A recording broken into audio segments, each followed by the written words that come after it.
to order for the 31st of October, 2024. We'll start with the KARAKIA, Mr. Chief. Morning, councillors. Whakataka taho ki te uru, whakataka taho ki te tonga, kia makinakina, ki uta, kia mataratara ki tai, e he aka anati atakura, he tio, he huka, he hohu, tihei, mauri ora. Thank you very much. All right. So we've got a fairly condensed agenda today, councillors. Just so we all know who's in the room, we've got myself, Councillor Strange, Smith, Dunbar, Smith, Nicol, Kneebone, Downard, Cookson, Marr, Graff, Hughes, and Councillor Clarkson as well. We have apologies from Councillor Hodge. Sorry, we'll follow the order, shall we? Shall we do that? We've got our health and safety statement. That's on page 6. We'll take that as read. Nothing has changed. We'll then go to the apologies. As I say, we've got apologies from Councillor Katarina Hodge. Can I have a mover? That's Councillor Marr. Second, Councillor Dunbar Smith. All those in favor? Opposed? Carried. All right. Confirmation of the agenda. Now, as I said, we've got a fairly light agenda. We do have a couple of externals on certain items. So depending on timing, we may need to move items around on that. And also just noting that item 7.1, which is the adoption of the annual report for 23-24, has been withdrawn and will be tabled at either prior to or at the next meeting of council. Do I have a mover for the agenda? Councillor Hughes, second, and Councillor Strange. All those in favor? Opposed? Carried. And I'll let, yes, go ahead. Make a comment. Chair, just a note about item 7.6, collab services discussion. So Peter Stubbs, the independent chair, will be coming. He does have another meeting until 11 o'clock. He'll be here as soon as he can after that. So that item just might have to depend on his when he turns up. When he turns up. All right. So if we get through our other agenda items, what we'll do is we'll adjourn and then reconvene once once Peter is able to attend. Just a quick Councillor question, Nicol. Yes, Madam Chair, about the annual report. I'd sent through some suggestions for amendments, and I'm assuming if others have the same, what's the process until it comes back for us to put those forward to you? I'll go to Janine.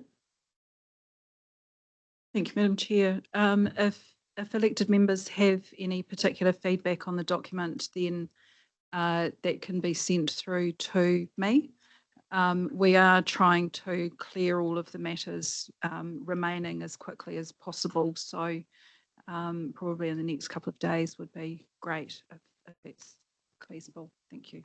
Right, and thank you for those suggestions that you did send through. I believe that they. Would it help if I just listed them quickly so others can hear, or should we just leave? Oh, I think we can cover that outside of this meeting, but I believe a response has come through, and particularly one of those items has been able to be incorporated. So, so yes, just following on in the next couple of days, if there is any particular feedback, please get that through ASAP so we can finalize that document.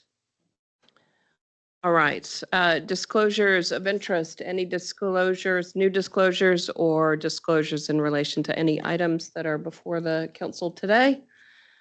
No? Okay, we'll now move on to the minutes. We've got council minutes from the 26th of September 2024. That's on page 8 of your agenda. Do I have a mover for those minutes? I'm happy to move those minutes. Do I have a second? Councillor Clarkson. All those in favor? Opposed?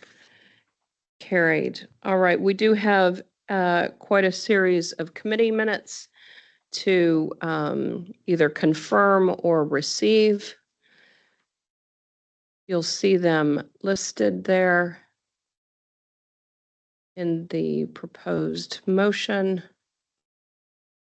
Anything, Democracy Day, note that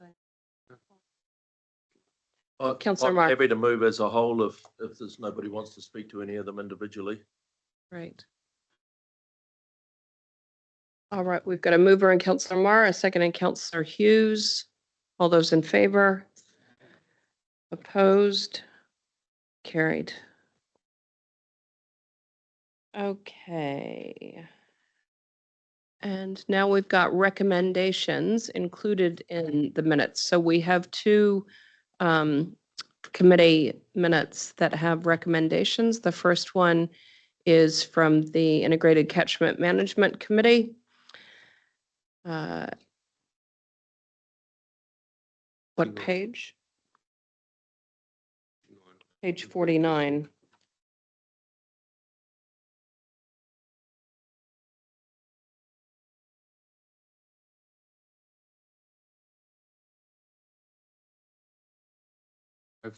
Second them, whatever. So we've got the integrated catchment. We also have a second in regard to the recommendation from the CIRC committee that that item be left to lay on the table until the November council meeting. So we've got a mover and Councillor Kneebone. Sorry.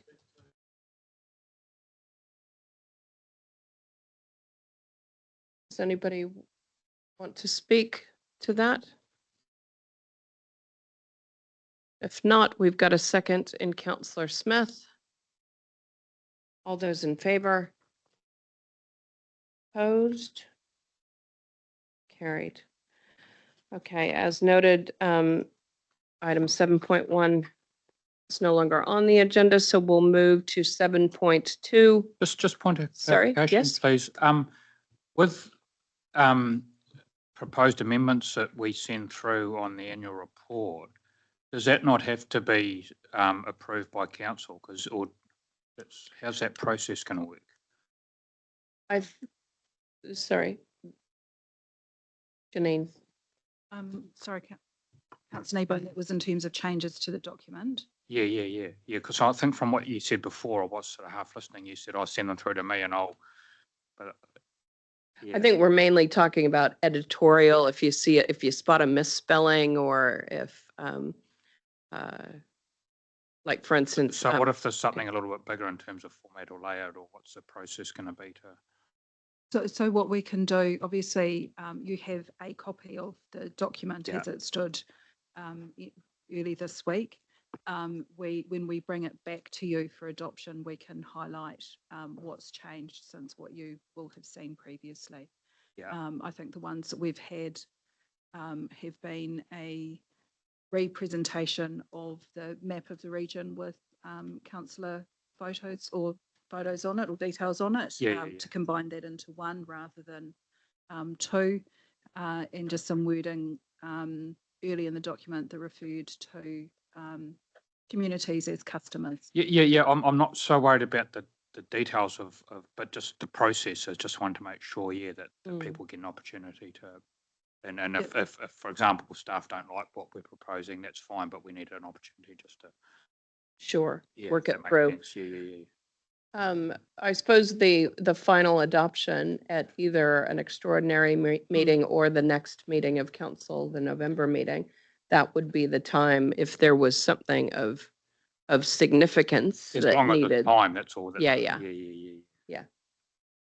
So as I say, for that meeting, we can do a changes schedule between what you've seen to date and the document that will be represented to you, so you can understand what's happened in terms of that feedback and anything major that comes through the very final bit of the audit process.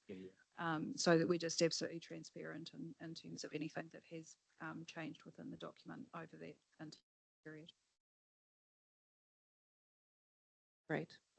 And in terms of, I suppose, like Councillor Nicol, I know that one of the feedback on one of your suggestions does require endorsement from broader council and could possibly be incorporated into future annual reports. So perhaps as part of this also, it's taking note of any other structural changes that we might that we think might benefit future reports that we could discuss as part of that process. So Yeah. we'll make sure that there's time for that. Thank you. Just to fill in the other councillors around the table, I'd requested whether we could include a table showing attendance at council meetings and committee meetings, because I'd seen it in a different annual report. It was the one from Waikato Tainui. And then when I spoke with people about it, they'd spoken about how lots of boards also report attendance at meetings and such. And so I just thought it would be a good addition to our report, especially since we're democratically elected members. And I believe it was actually in there in the past, and I don't know why it's dropped out. So that was my suggestion. So if anyone has feedback on wanting that or not wanting that, if you could fire that through to Janine, that'd be awesome. Thank you. Great. Just on that issue, Madam Chair, if I may, that was the common practice amongst councils when I first joined a council some 17 years ago. But it was taken out because of the way in which it was used, abused, and particularly around election time. So if that's what we want to open up, I'm happy to be, scrutinised by the public. But I think that that's a broader discussion for this council to have. I think right. to incorporate it into this annual report, a report would require pretty extensive review. And so I don't think that it's something that for us to consider for this annual report, but if it is something this council would like to talk about So, going yeah. forward, then we can do that. So through the chair, what I've suggested is rather than doing it through this report as a retrospective, that if it's something that councillors wish to have reported in the future, we can start it for this year, but that we also provide periodic reporting on that through the relevant committee over the course of the year. So it doesn't land as a one-off into an annual report document. There's actually visibility of that. Yeah, I totally see through the logic. year. It Thank may be you. aligned with the reporting that we do around councillors' expenses through the Finance and Services Committee, for example. Yeah, so if you could find a relevant committee, and if others have opinions, please send them to Janine, and we could find a place for that in future. Thanks. Yes, Madam Councillor Chair. Graff. Does that include expenses? Does it? Will you include expenses or expenses already are? Expenses Those are already in there. reported through Finance and Yeah, Services. but actually, I was about to fire another email through. Expenses currently only show the mileage time and not the mileage claimed. And I was going to ask Janine, why do we include one but not the other when both are expenses? I think that that's a matter That's to just a discuss question. at Thank the you. Finance and Services Committee. Sounds great. Yeah. Right. Good, good discussion though. Well done. Okay. Now we'll move on to the health and safety report. So this is item 7.2. This is on page 105 of your council agenda. And we have Stu Brown joining us. Kia ora. Morning, Stu. Good morning. I'll take the report as read and point you to a couple of key points as we go through. You'll see under section 2 and point 10 there that we've had 201 incidents reported for the calendar year, and it's looking like it'll be around about in line with what we had last year with 296. As we move through in point 11, you'll see this in the September month. We had an illness reported, which stands out. It's something that's not very often that we report an illness in work. It was a non-work related illness, so it was an event that happened to a staff member when they were out on site, and we took them off to get checked, and they're okay now. But it was just to confirm to you that it was a non-work created illness.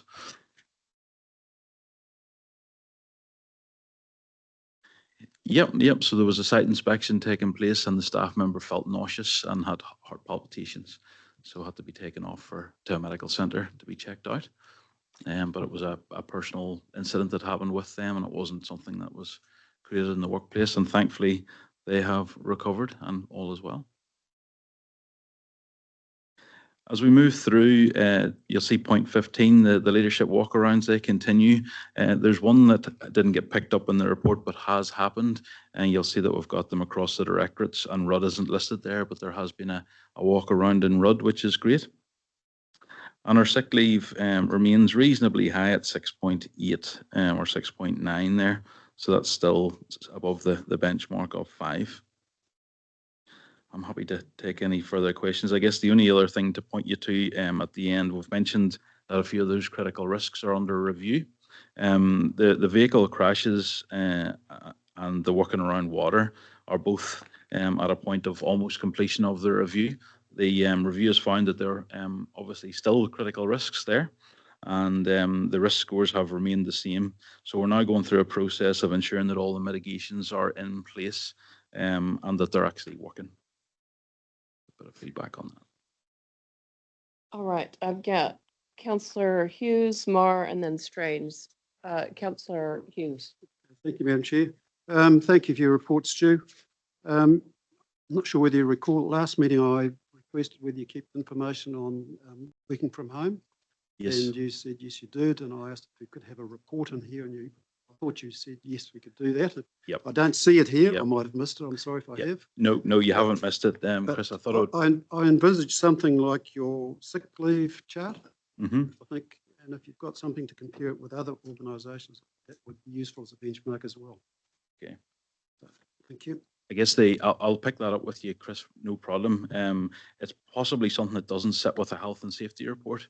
That's the only piece of feedback that I would potentially give. I can bring it back to this forum, but it probably doesn't sit with health and safety. I could report it through CERC or directly to councillors, depending on the preference there.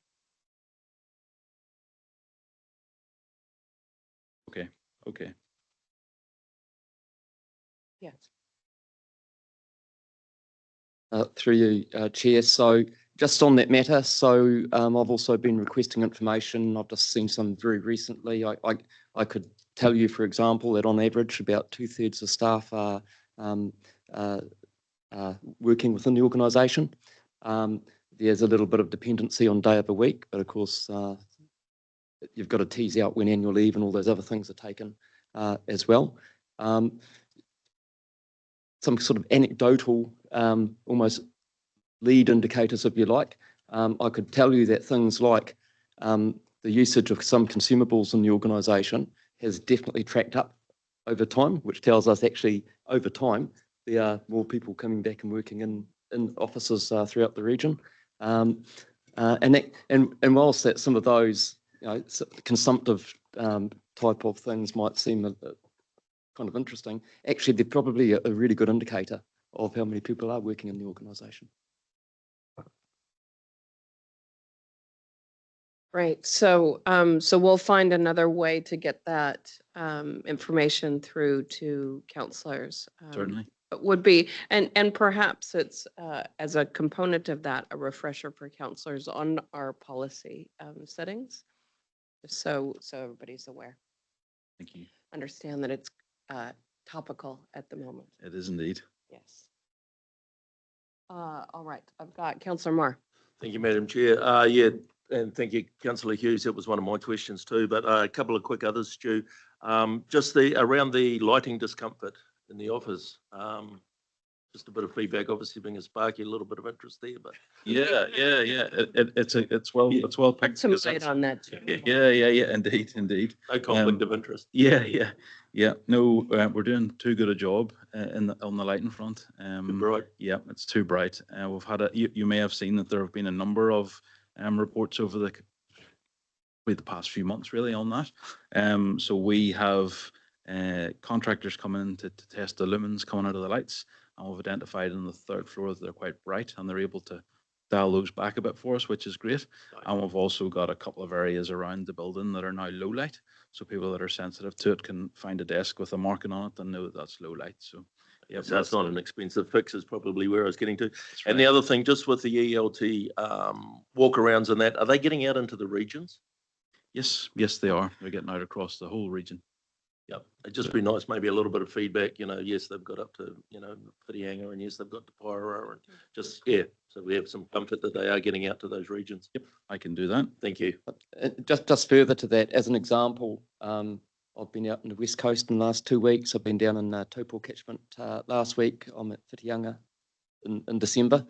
So I'm personally trying to make sure I'm doing that as an observing staff in the field as well.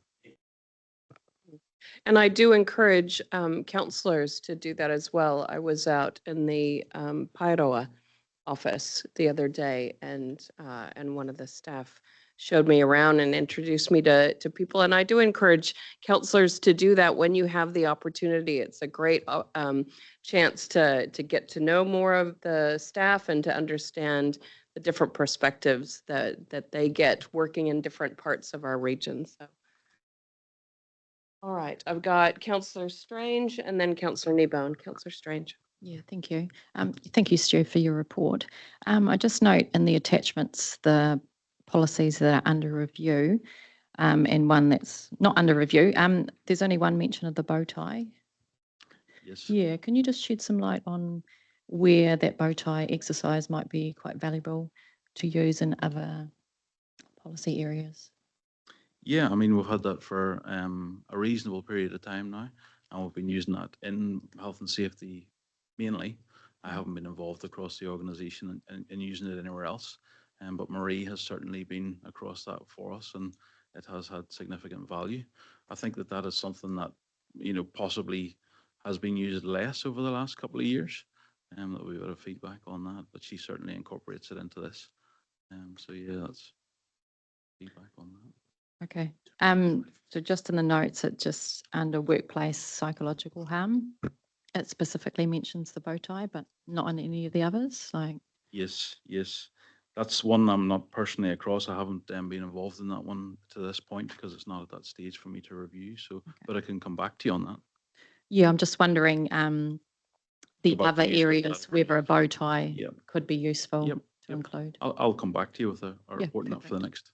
Thank you. That's good Through- observation. Through you, Madam Chair, that bow tie is one of the tools that we use for the assessments. And so I think your question is, are we using bow tie in other assessments, given it's been a successfully used tool in the past? And I think the answer is yes, but we Yep. can come back in the Yep. next report about that. That's right. And we can specify it directly. Yes, Councillor Kneebone. Yeah, no, thanks, Drew. Hey, looking at the events reported by category, is that everything that gets reported, or do you guys screen them? No, that's everything that gets reported. Okay. So just looking at some of them, my assessment, not understanding the details behind each one, would be that some are a lot more serious than others. Would it be fair on that basis that some people report, one individual, we've got 500 plus people here, one might report something like a damaged marquee pole, another person might not consider that worth reporting? That must happen. Yeah, it does, and I guess that's the idea of promoting, the reporting of events and incidents, so we can actually collate. It's a bit like what we've picked up on with the lighting. One person might report that, but when you see 7 or 8 people that have reported over a couple of months, it shows a trend, and then we can actually look into that and address the issue. Quite a number of our reports monthly are to do with vehicles. That we do unfortunately have the odd can imagine bump when we're out there on site.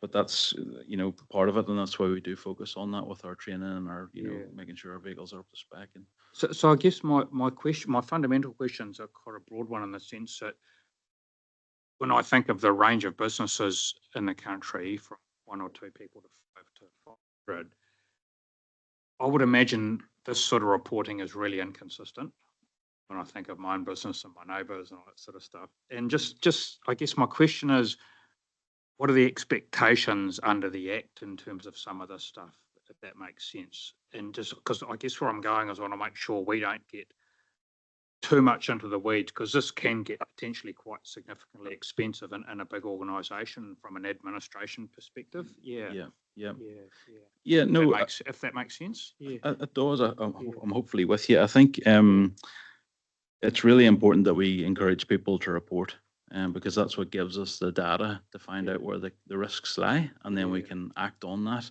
And like you say, you know, everybody's different and everybody has a different view, but that's where our education really is important, that we can go out there and, you know, ensure that people understand that it is important to report things, no matter how small they might be or how significant.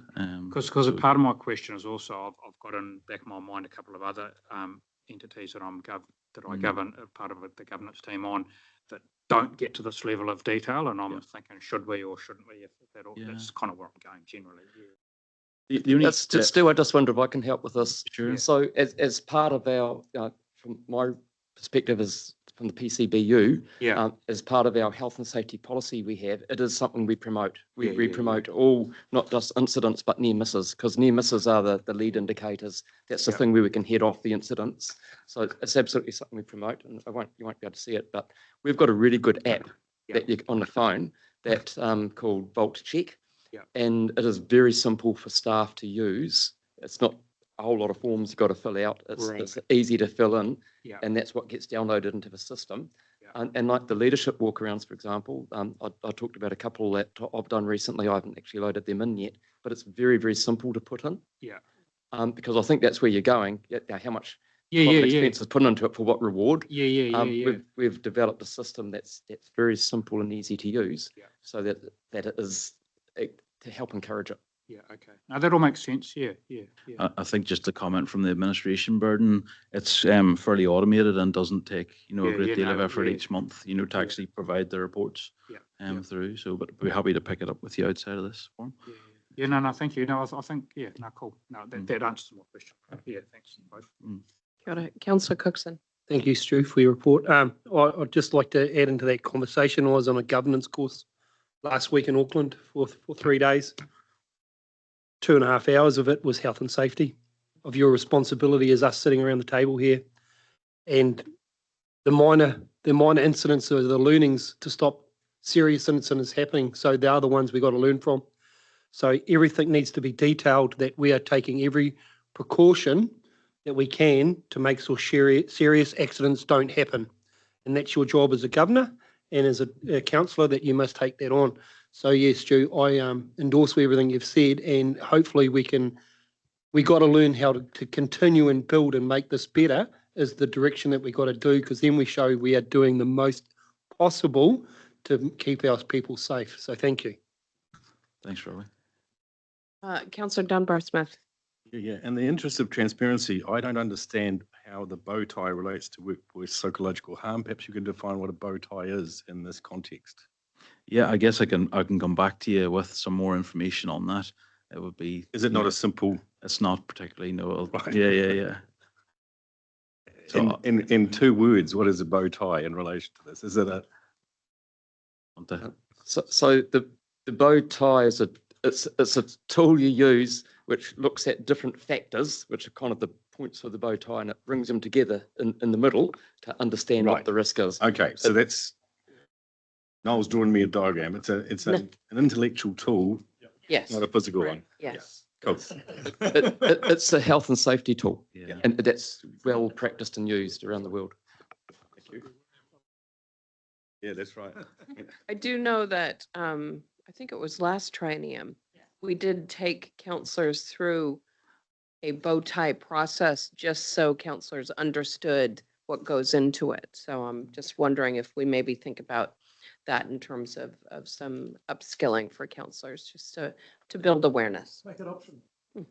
Optional. That's a really good point. I actually think it would be good to just pick particular parts of the reporting and refresh ourselves periodically, because I think it's a good idea. Yeah. Great. Thank you. Great. We'll put that into our ongoing professional development as councillors. Yes. Yeah. Great. All right. Anything else? If not, do I have I've got a mover and Councillor Downard, a second and Councillor Cookson to accept the report. All those in favor? Opposed? Carried. Thank you. And just a note, hey, welcome, Tipa. I did note your joining us online, and also just a note to councillors. I am aware that we are having challenges with our live streaming today. I don't believe that's been fixed yet, has it? No. So just noting oh, Tipa, kia ora. I do see your hand up. Councillor Mahuta. No, sorry, but I was just noting that I was here. Kia ora. All right. Okay, now we will move on to item 7.3. This is on page 113 of your council agenda. This is the Waikato Regional Council 2024 Stakeholder Report. We've got Karen Bennett. We also are joined by Natalie Richards from Versus, the organization that undertook the survey. So Karen, I'll let you introduce. Thank you. Tamarie, good morning, councillors. Through you, Madam Chair, may I introduce Versus Research Managing Director Natalie Richards. Natalie is, as I said, leads the company that has been doing our stakeholder research, and she has in fact personally sat down with a number of our stakeholders, so she is very familiar with the material. As we all know, we exist for our stakeholders. Our success depends on working effectively with them, and relationships are a process of continuous reinforcement and strengthening and connection. So even when you have a pleasing stakeholder survey result, it doesn't mean it's done. It's ongoing, and we can continue to learn. So Natalie's able to share deeper insights with us, and she'll take us through this survey. Great. Thank you. Welcome, Natalie. Thank you. Kia ora, everyone. Here today, and I'll present. I'll just get you to pull that. If you just pull the base forward, that would be great. That better? Oh, yep. So this piece of work was completed in June and July this year, and it's actually a repeat of a project that was completed in 2021. I'll cover the approach a little bit that we went through, and then there's some stuff around communications, feedback on staff and elected members, and then a few specific groups. The report has been supplied, and there's a lot more detail in there, so I'll just cover some of the main things here.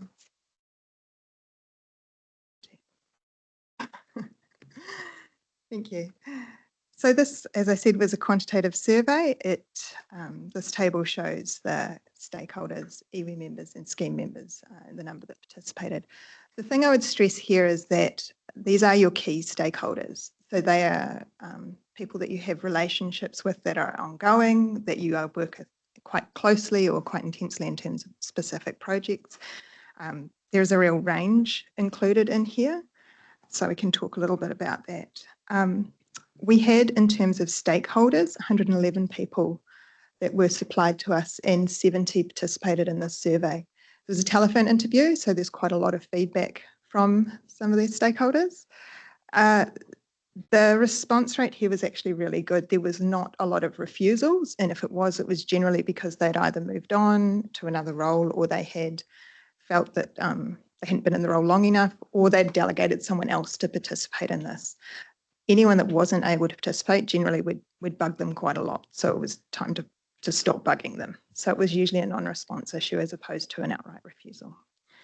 Of iwi members, we had 18 available to talk to, and that was chairs and CEs, and 5 of those responded. And then a new audience this year, there were scheme members, and there was 37 of them, and 10 wanted to participate in that.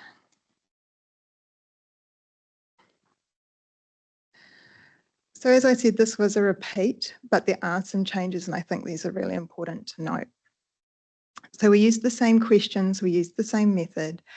But this year we had scheme members included, and this was in part in lead into the review that's happening at the moment with catchment.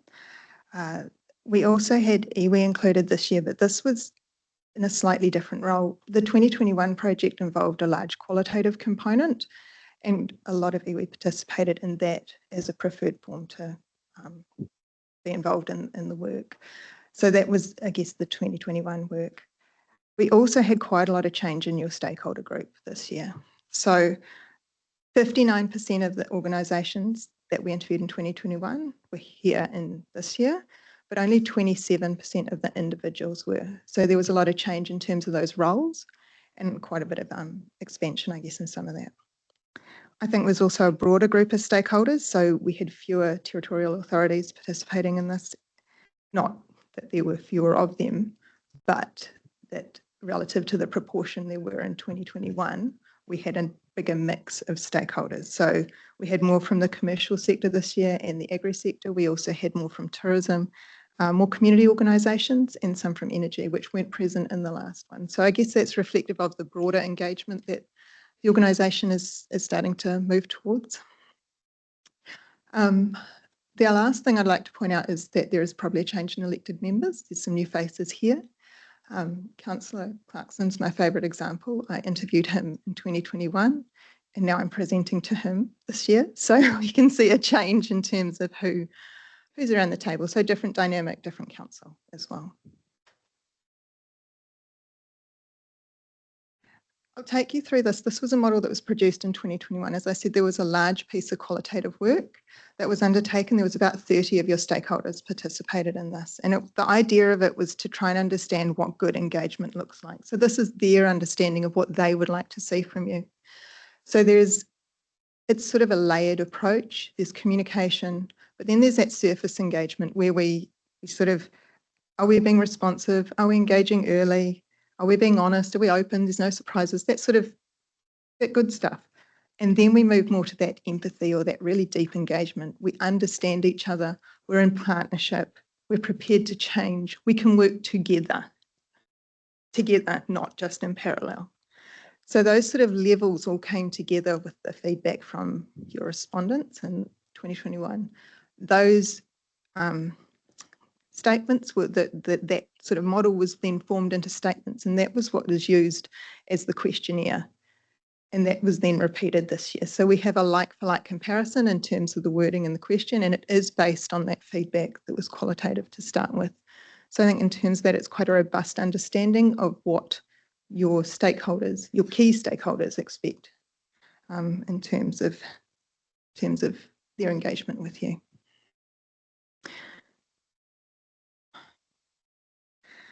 So the first part I'll structure this around is those different engagement levels. And this first part is the communication. So what I've got here is a summary rating. So there were several statements around communication that your stakeholders needed to rate. So it's about information being regular, is it appropriate, is it relevant, is it at the right level, those sort of really basic communication things. This table shows the net score across those statements. So you can see here that in 2021, the net score was 54, and in 2024, it's at 73. So a really marked improvement here. The line down the bottom shows what I've called the equivalent sample. Because we had such a big amount of change in our stakeholder group, I've pulled out those people that participated in 2021, who again participated this year. They're not a huge sample, so it is indicative only, but I think it's important to show that context because they were here and here. Really pleasing an increase there. So you can see both an increase in our overall rating, but then also an increase in those that were across both studies. When we look at those individual statements, there were some really strong results across most of those measures, and largely they're working well. There was some really good results in terms of getting hold of people, the information being appropriate, and there were also really low levels of dissatisfaction. So all these statements were asked on a 0 to 10 scale, and when we think of dissatisfaction, we think of maybe 4 or below. So anything that was in terms of lower satisfaction was around frequency or being kept in the loop, and that was still only at 14%. We then asked people overall, and 73% were then satisfied with how organisation communicates. So some really positive stuff there. The second part of this is an open-ended question, so people could provide just any feedback, and it was really, did you see that there was any improvement needed? A lot of these responses were no, I'm fine, I'm happy with it, so there wasn't a lot. Anything that came through, or the major theme that came through, was really around consistency. So what you tend to see is that positive attributes are given to the individual. Oh, so-and-so does a really good job, so-and-so is great.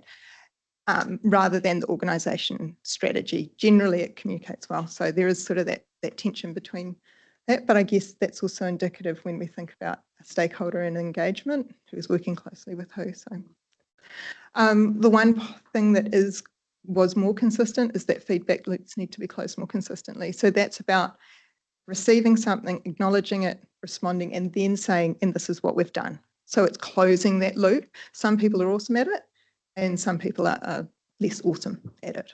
So that's probably something to bear in mind.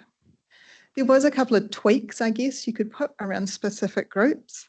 So greater tailoring of communications for specific groups. This tended to also be issue specific. So if there was something that was happening, the example I can think of from the supporters like the Golden Clam response, who needs to be kept in that loop, who should have more detailed information rather than a blanket sort of approach. So it wasn't a huge criticism, it was more, can you elevate our views or can you elevate our input? And then there was some commentary around technical advice. So while your key stakeholders might be quite technical, their key stakeholders are not as technical. So it's about making things a little bit more digestible for their audiences and easy to understand. So really, I guess in this space, nothing massive, more tweaks and consistency. So the next point is around staff engagement. There's those two measures there, the surface engagement and then what I've called the deeper engagement, that real empathy. It's the same results here. 2021, you can see 53% and 42% in terms of those two groups of engagement statements, and a really a positive increase in 2024 for both of those to 69 and 58. When you look at the equivalent sample, you're sitting there at 56 and 47, so not as much of a shift. So sort of similar results across those two statements.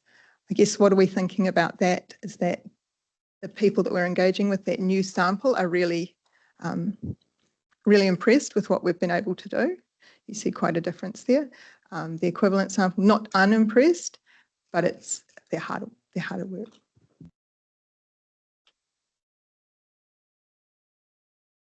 When we look at those individual statements, there were some really strong ratings for staff being open and honest, listening, timely response, being clear. So all those surface level engagement sort of attributes.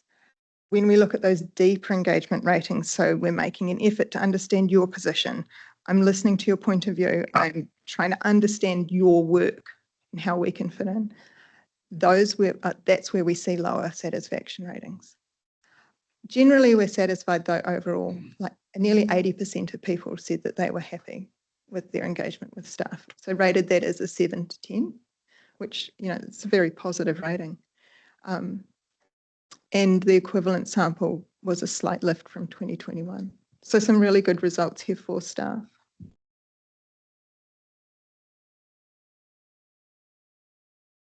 It's the same question here, and how could we improve our engagement?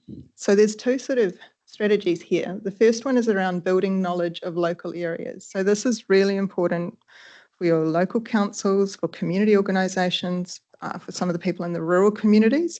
So that's sort of going small and really understanding, and it sort of links in with that earlier, understanding my work, understanding my world and my point of view.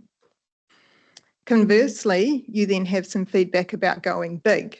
So you need to be more strategic, we'd like more long-term engagement. And there were sort of three groups that were pulled out from this. There's those with economic or commercial interests in the area.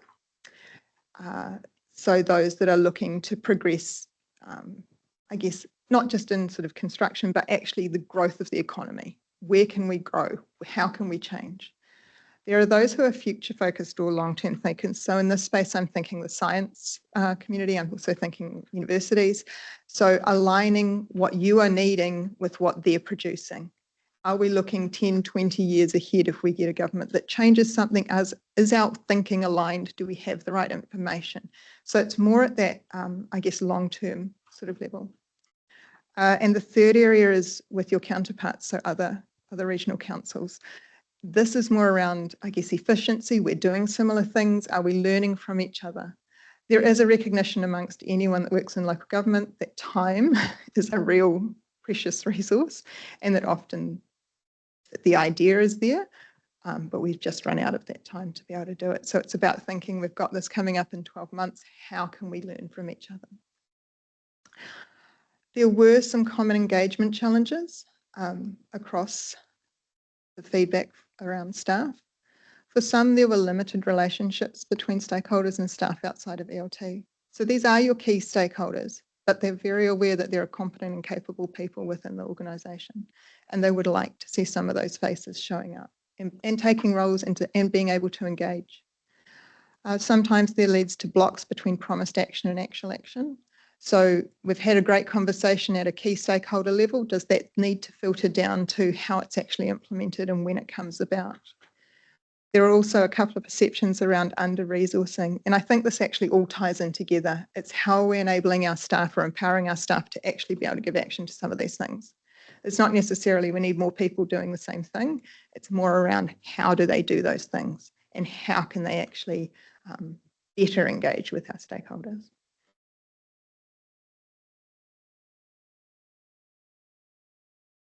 Okay, so this is again, the same statements were asked, but of elected members, and this was only people that actually engaged with elected members. So this is again a smaller sample size. So the statements around surface engagement, are we providing timely responses? Are we listening? Are we raising any concerns early? 40% in 2021, 66% in 2024, and amongst your equivalent sample, even though this is quite small, it's nearly double that of 2021. For the deeper engagement measures, so this is around making an effort to understand other points of view, changing our way of working in partnership, 34%, and it's at 58% this year, so a solid increase. But amongst your equivalent sample, 65%. So again, nearly double from that of 2021. So again, when we look at these statements, there were some really strong results about being open and honest and listening really well.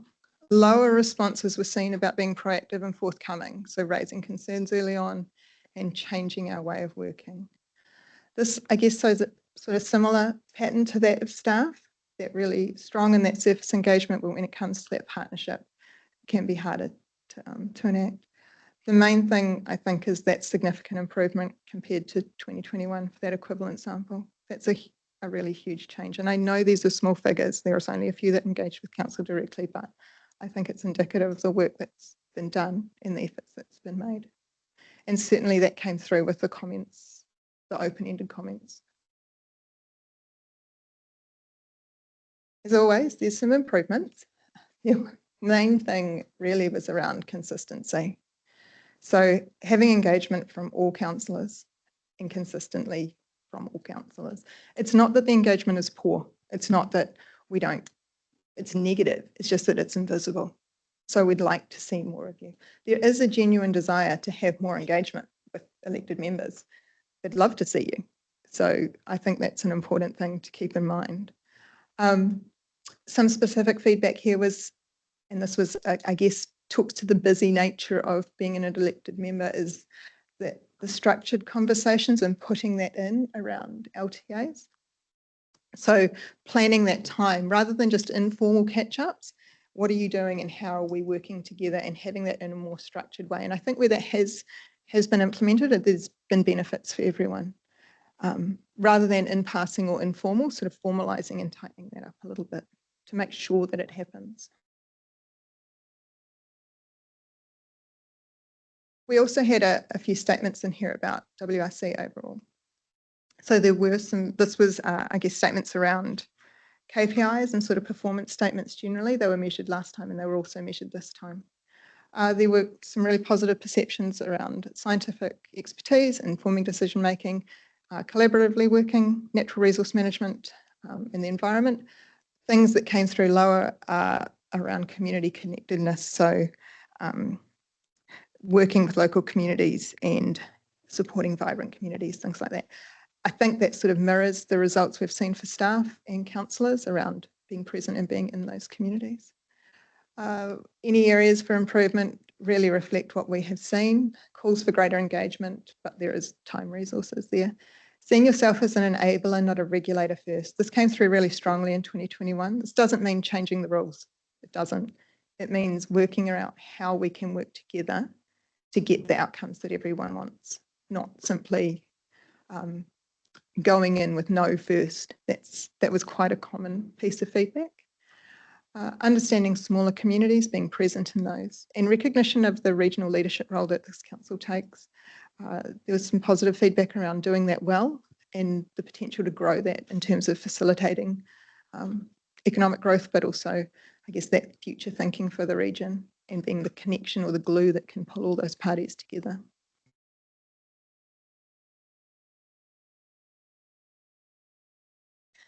There's two slides here that I've pulled out, mostly because they were slightly different audiences or new audiences for us. So this first year, as I said, iwi members largely contributed in a qualitative way. And this year we had probably lower engagement from iwi members than I would have liked. They were all connected via an online survey and then phoned as a follow-up to that, largely because that is the way that they've asked to be communicated with.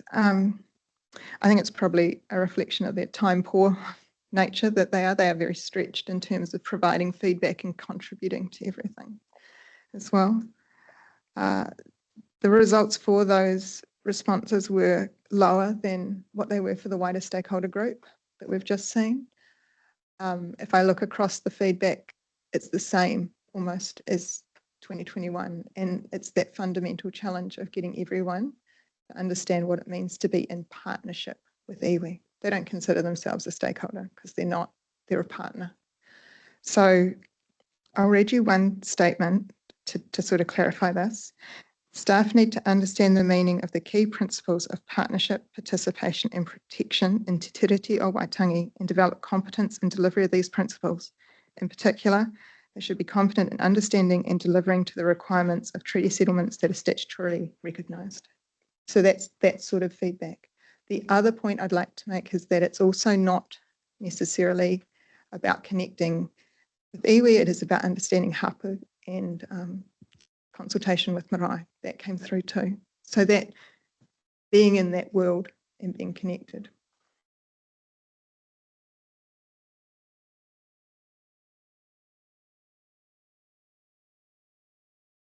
The other point, or the other group that I have identified here are the scheme members. So there are some quite significant challenges in engaging with scheme members. I've just listed these here. I know there is a greater review going on, so it's sort of preempted a bit of that. Their main feeling is that ultimately their feeling is that they're not viewed as stakeholders and they'd like to see their views better incorporated into that decision-making process around catchment management. Something, I guess it's around that more pragmatic approach to managing the catchment. They often feel that their views are dismissed or ignored.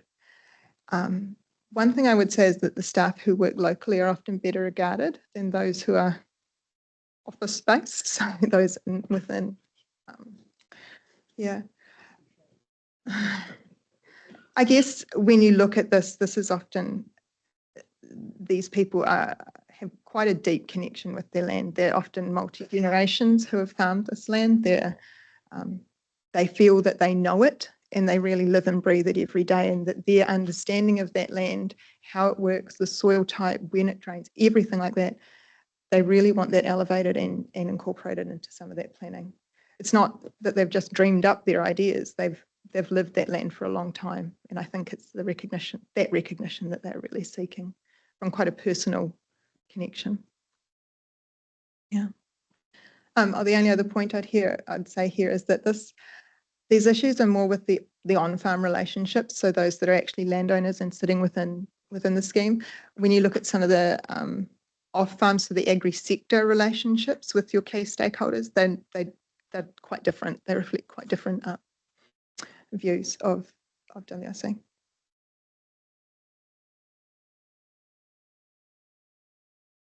So I guess some final thoughts here. I think these are really positive results for most measures, despite my last two slides. There's been some good increases this year, and I think particularly when you compare that to the equivalent sample previously. Particularly, there were some really good improvements in results for elected members. And I think that sort of speaks to the impact that as a council you have on an organisation overall, just in the tone and the manner, and certainly the perceptions. It certainly suggests that the engagement work that's been done is moving in the right direction, and there were feedback.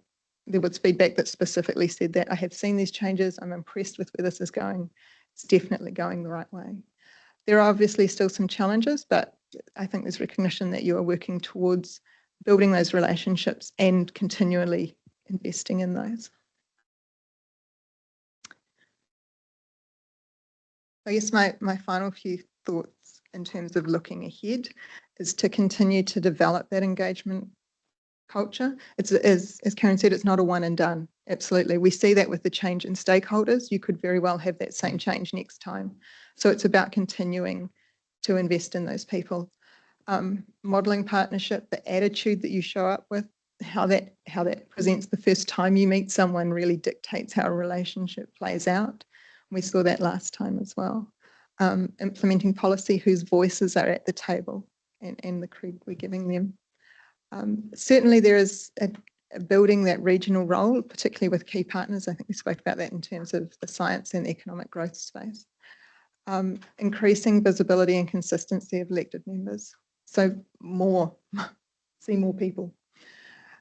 There are some operational tweaks, particularly around communication, and then also that enabling and empowering of the staff to be able to take lead roles in engagement with your stakeholders. Yeah, that's nice. Thank you very much, Natalie, for taking us through that. Really appreciate that insight. I've got Councillor Clarkson. Interested in knowing who and how the determination of the key stakeholders was made. I see there's a figure of 111, and I noticed in the tables at the end of the report, there is a sort of a breakdown that gives us a bit of a clue about who they might be. But I really want to know who they are, because I want to know how the decision is made on who are the people we contact.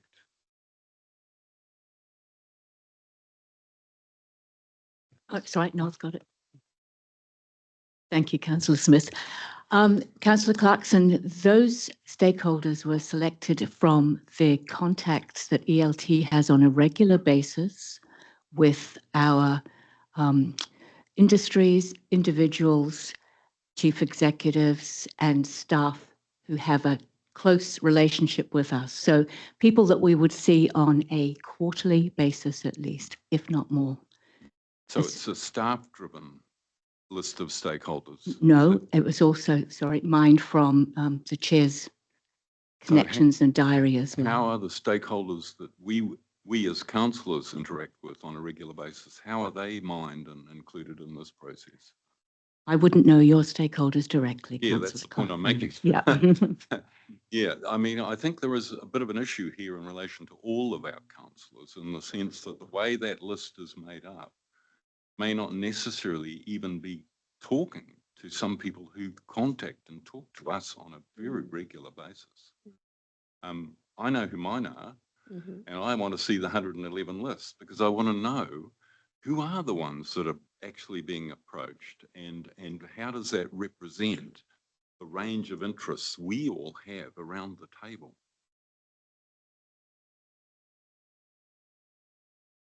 I'm going to get you to keep your lights on. All right. So I've got, I'm just noting, I've got Councillor Smith and Councillor Kneebone, but if you can just keep your lights, that'd be cool.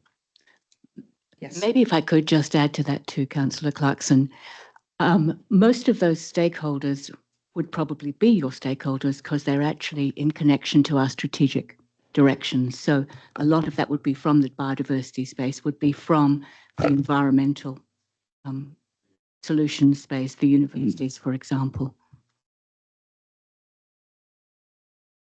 Sorry, there you go. And the other point I wanted to make is that in a similar vein, when we were discussing the CE's stakeholders and who he would talk to, in that process, I believe, added a number of stakeholders that I thought were relevant that weren't currently on the list. So I think for transparency's sake, we should, as councillors, all see who the 111 are. I think it's quite important. As long as it's not linked to the answers. Absolutely, that can be shared then. And it can be an opportunity for improvement for next time. Made in the report about increasing the number of stakeholders in some areas. And the question is how will that process run? Also, because we may have some suggestions that we could add to that stakeholder list. Right, I've got Councillor Smith, Kneebone, and then Nicol. Councillor Smith. Thank you. I'm probably not so particularly worried about the numbers as Bruce might be, but it might be beneficial. But just want to take through 2 or 3 things here. Thank you for the report. It's enlightening. To me, there's some key takeaways from this, and I look at the engagement with staff, and I'm seriously disappointed to see that, and this is, the danger of this is pulling out one line in a survey, but are honest and open in their dealings with your organisation. Iwi rate that at 40%, and scheme members 56%. That, I believe, for scheme members is a hell of a lot higher than it was previously because of my involvement with that. And that's not because of my involvement, but because I am in that space. So I suppose I turn to the chief executive, because there's some comments in here about the perception that meeting with yourself and the chair and the relationship and the expectations and the likes is not cascaded down to the staff, and their staff are acting differently. That's my reading on take from what's written here. So that gap needs to be dealt with and pretty quickly, because those comments in this report are mirrored in comments that are being made to me in the field. So there's that issue. And I suppose I'll leave that one. The other issues about engagement with scheme members, are prepared to listen to your point of view, 33%.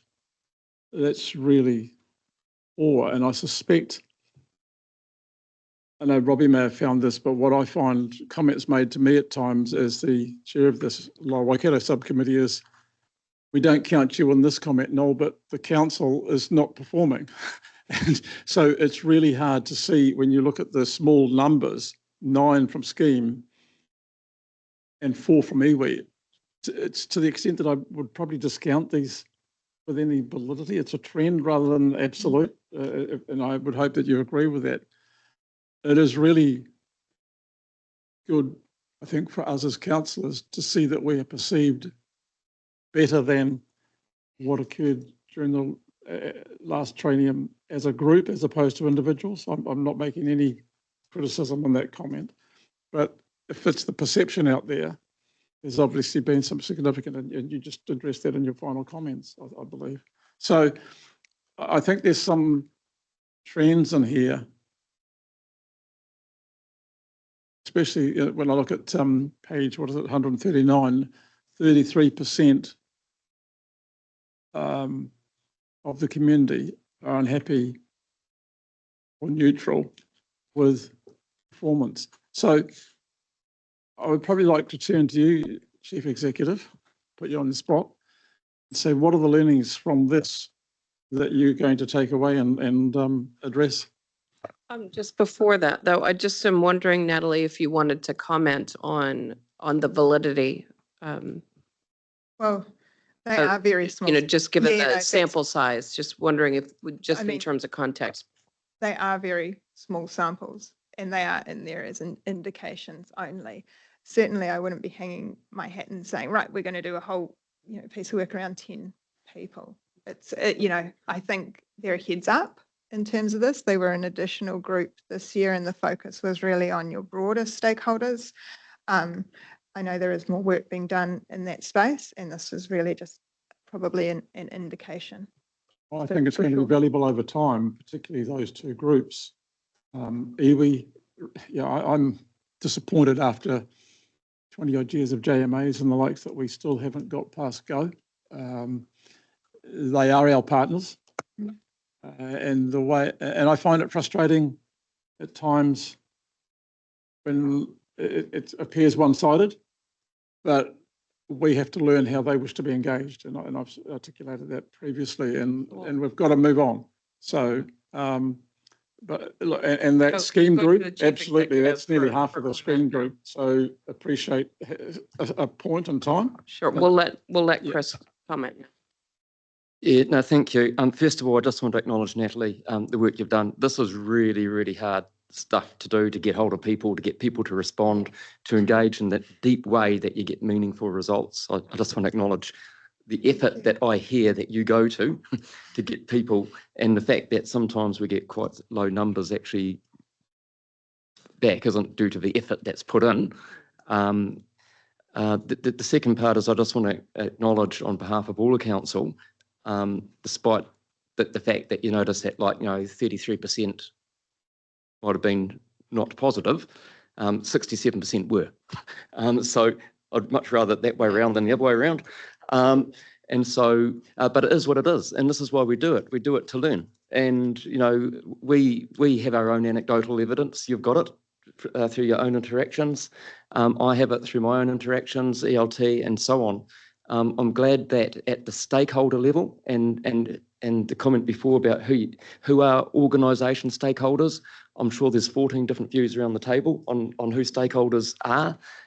We try and get some sort of more formative view, which has a longer term ability to test some of these things against. If we change them every 2 years that we did the survey, we wouldn't have anything that we can kind of compare.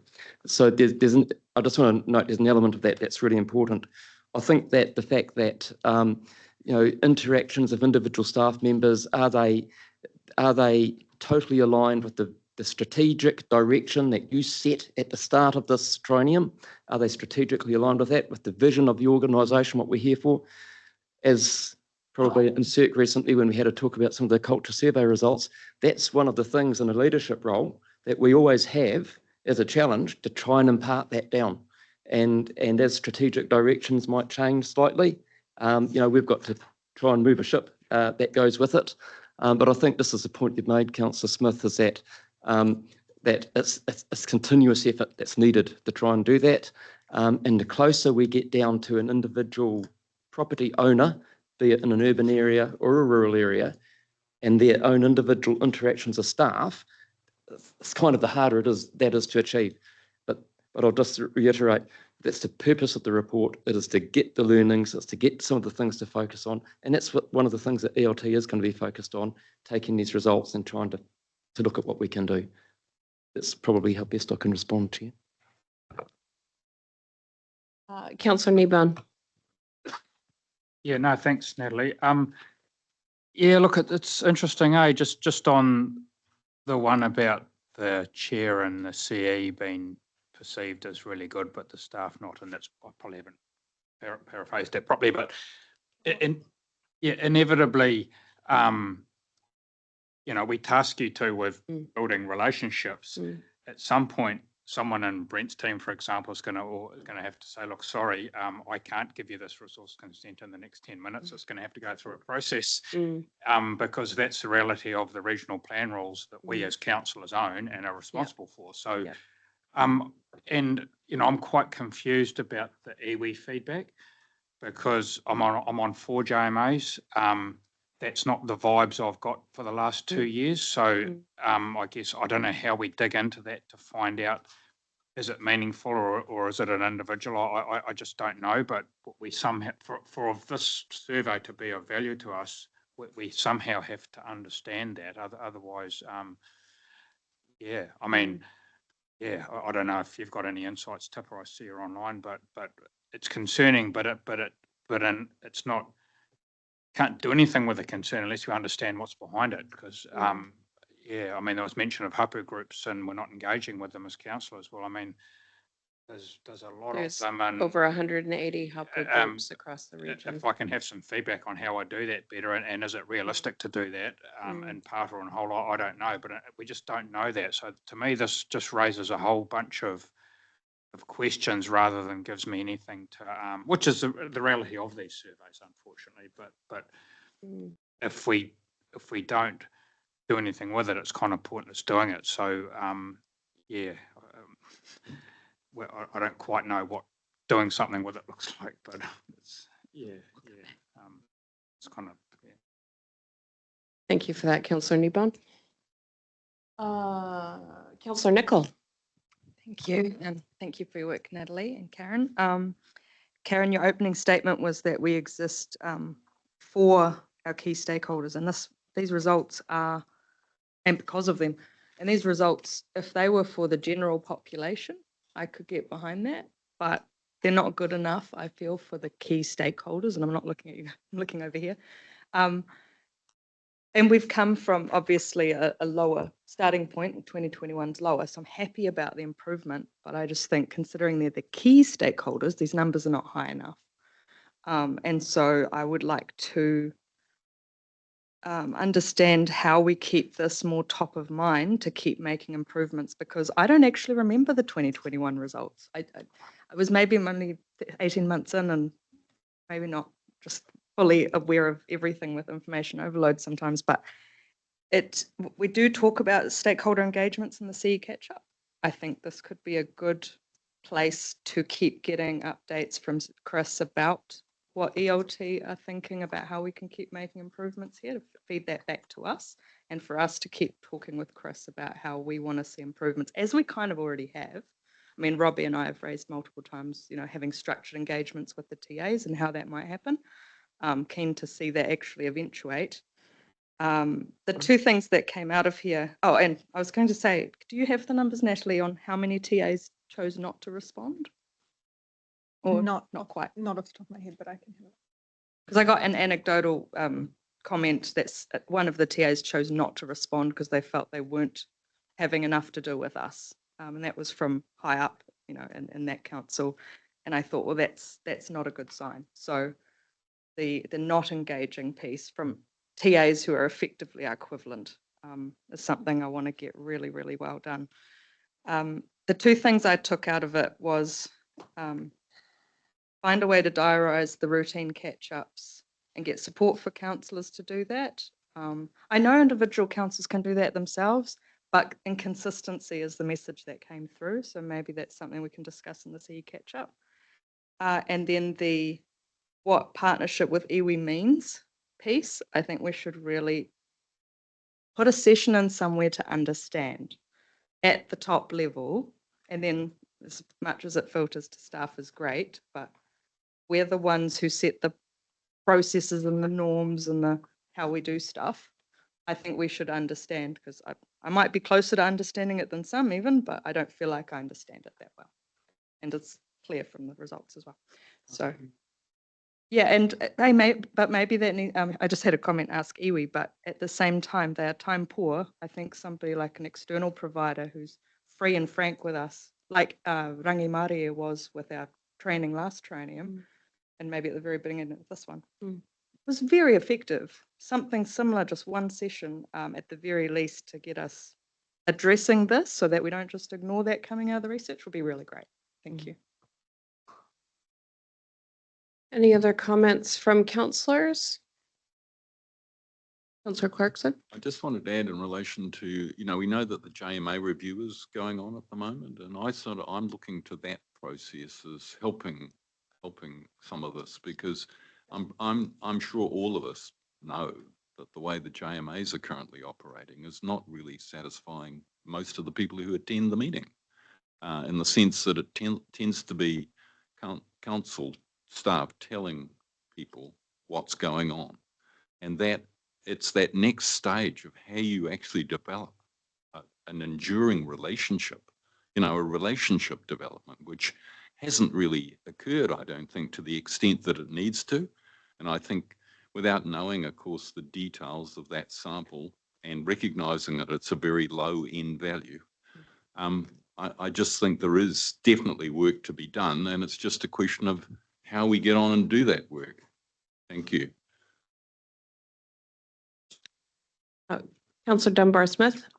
Oh, I just wanted to say, I think the fact that the scheme people have been separately targeted here is useful, and it also shows the importance and the relevance of having those schemes set up. They're very practical, dedicated engagement, and so I think that's been a positive move. So thank you to those who set the scheme mechanism up.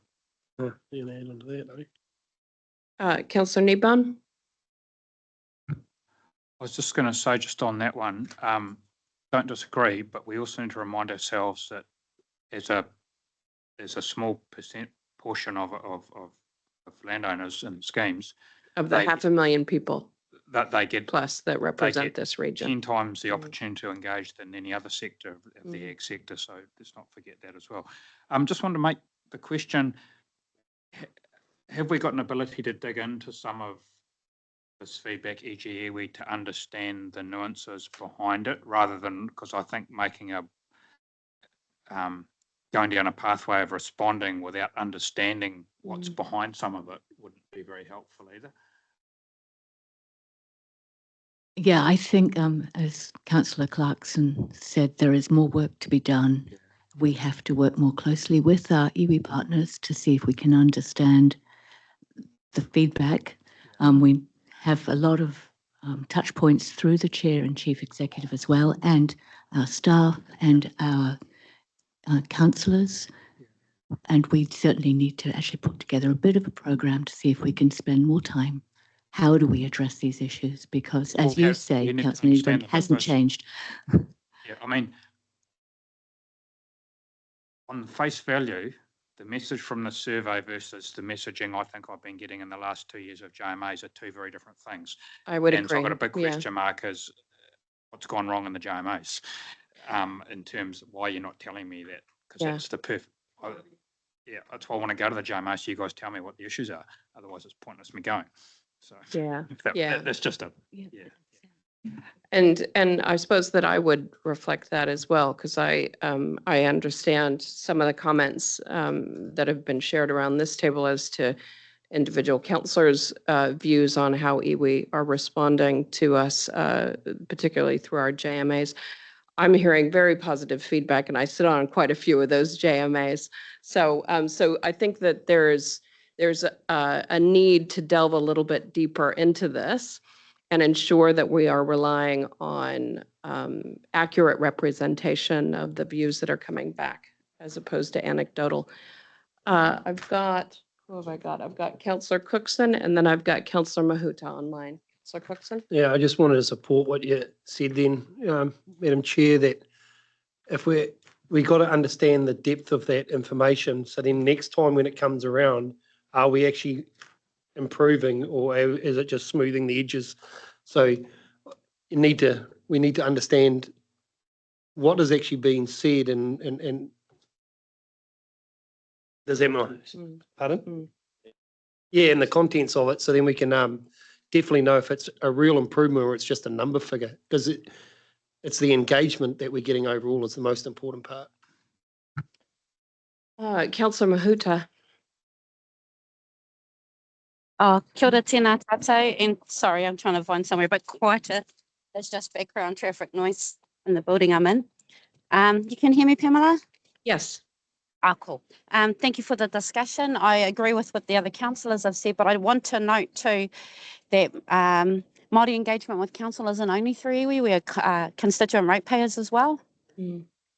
So how that view is brought to the table is also important, because it's not to say that iwi represent every issue of the constituent and the ratepayers that are Māori. So again, just noting that we have a number of Māori interest, and they should all be reflected in the survey. Kia ora. Councillor Smith, did you have another comment to add? Yes. All right. Hey, overall, I would like to focus on the positive of this stakeholder survey. I think there's been significant movement in this triennium, and I would like us to collectively acknowledge that. And that's not just in terms of the councillors.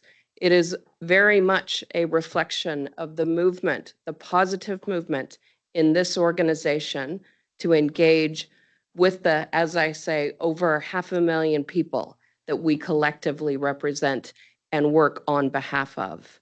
So thank you very much, Natalie, for what you've shared with us. Thank you for all of your efforts. As our CE has acknowledged, I know it is not easy to get the level of engagement that you've been able to achieve. And I just want to acknowledge you and your team and the efforts that you have put in to providing us with this high quality feedback so that we can always look at ways to improve, but also celebrate the positive achievements in that process.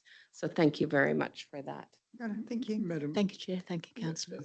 I endorse those comments because it's one of the better quality reports on this sort of thing that I've seen in my time in the local governments. I really do appreciate it. Thank you. And your delivery was nice and plain and simple. So, but Madam Chair, I also like to look at the positive.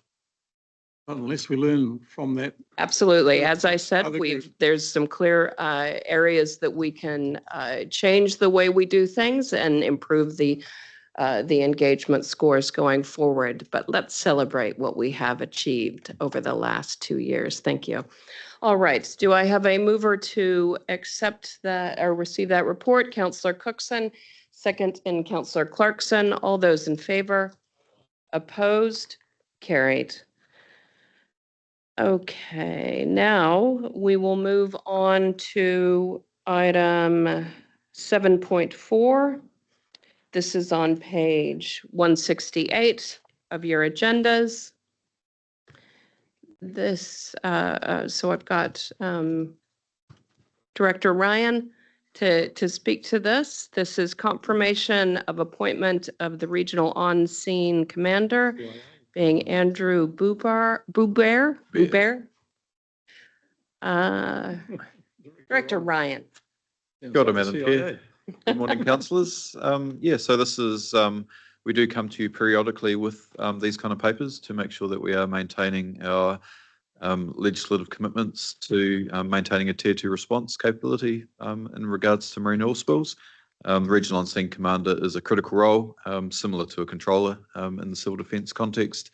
And you'll see there that we do need a depth of appointments to make sure that we do have those roles available should an incident occur.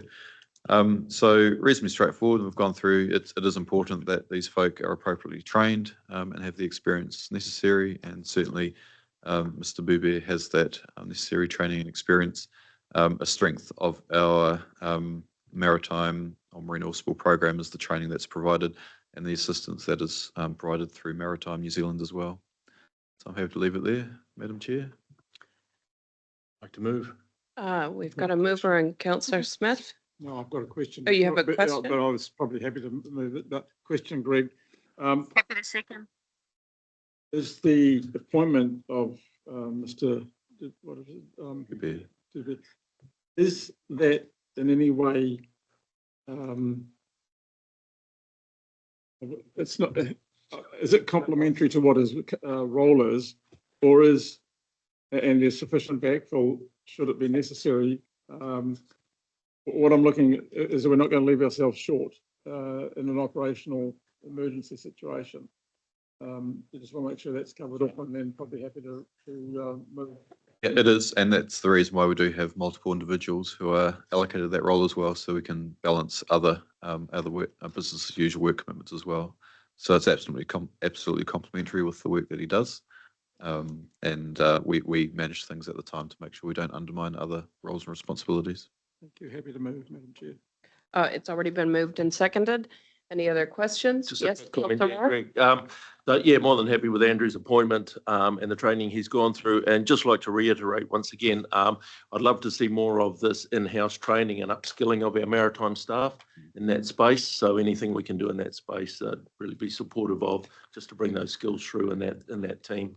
Yeah, absolutely. And it's a good comment to make because we undertake effectively SIMS training across different levels. And whilst there's a civil defence focus often to that training, it's completely applicable to other situations, including the very basis for the work that we do in the marine oil spill space is under SIMS as well. It's the beauty of SIMS, really. It can be applied anywhere. All right, I've got a mover and a seconder. All those in favor? Opposed? Carried. All right, we move on to item 7.5. This is on page 172. This is the schedule of meetings for 2025. Any comments? Any questions? If not, you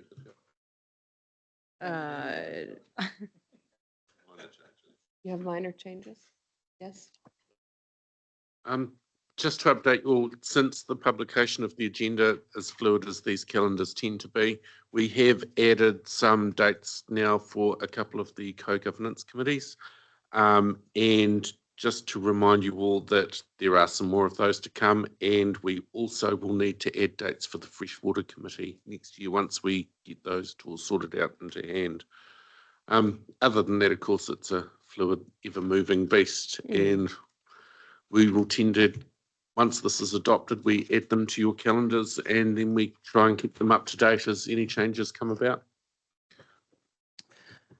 All right. Oh, no, I was going to say mover and a seconder, but I've got a string of lights. I'm not sure who was first. I was going to move it. Subject to change. All right, so we've got a mover and Councillor Smith. Councillor Dunbar Smith. Yeah, question is just in terms of the coastal plan hearing. So there's only going to be 3 or 4 days set down for that. Is that? That's what you've got in February. That's the first tranche. Okay. There's no more set out through the rest of the year. That's all. Sorry, I've got Tracy. If I can get her a mic. Thank you, Madam Chair. Morning, councillors. So just FYI, councillors, Councillor Nebo and Ma, myself and Jenny Somerville met this morning to go through the detail at this stage of what we know in regard to the regional coastal plan.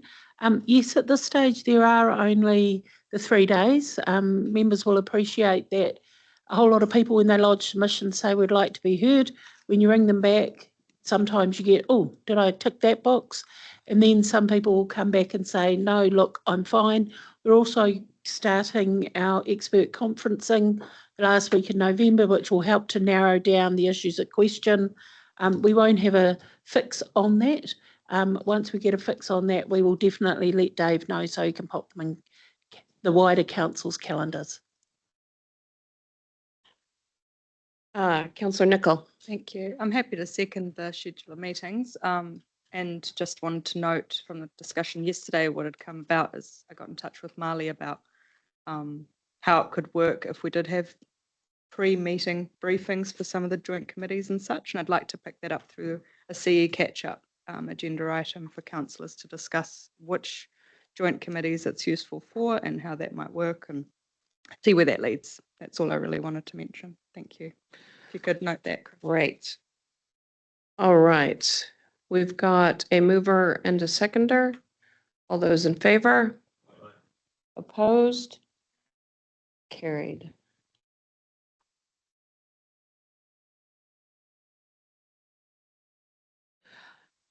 Okay, now, councillors, I'd like us to move forward to our last agenda item today, which is item 7.6.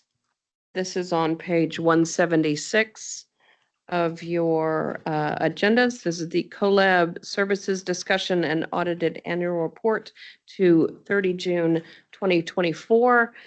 We've got Peter Stubbs, the chair of COLAB, and we also have Kelvin French, the CE of COLAB. So if you can just come forward, what I'll get you to do is turn on both of your mics and just hold them on. And that way you can speak to, both of you can speak to any questions that might arise. Did you want to introduce at all, Chris? Yes, if I could, Madam Chair. So a couple of comments. Council have asked to be able to understand CoLab a bit better. So this was a wonderful opportunity. I asked Peter if he's the independent chair of CoLab, the Waikato Local Area Shared Service Organisation. And just a reminder, I am on the board of that organisation. It just happens to be that the annual report is coming out at the same time, and that report often goes through finance and services, but you know, two birds, one stone. We thought that we'd be able to knock both off at the same time.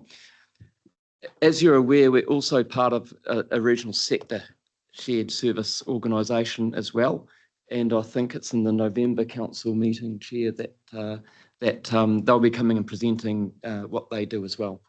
So it's just an opportunity to understand CoLab better, maybe some of the challenges and opportunities, and if you've got any questions regarding the annual report. Right. Thank you. Over to you, gentlemen. Madam Chair, thank you very much for the opportunity to talk to you this morning. My name's Peter Stubbs. I'm the independent chair of CoLab. Introduce Kelvin French, who's our chief executive. As I say, thank you for the opportunity to talk to you. Can I also particularly thank Chris for taking the initiative so that we could have this conversation. You've already got, I think, the copy of the annual report. I'm not going to talk to the annual report. Rather, what I'm going to do is talk to you a little bit about CoLab, about where the opportunities lie, where some of the frustrations currently exist, and share with you some of the conversations that I've had with the chief executives of the various TLAs who, like you, are also shareholders. I thought I'd start, though, by introducing myself a little bit, because if you understand me, that you hopefully will have a better understanding about where I'm coming from. So I'm the son of farmers from the Thames Valley.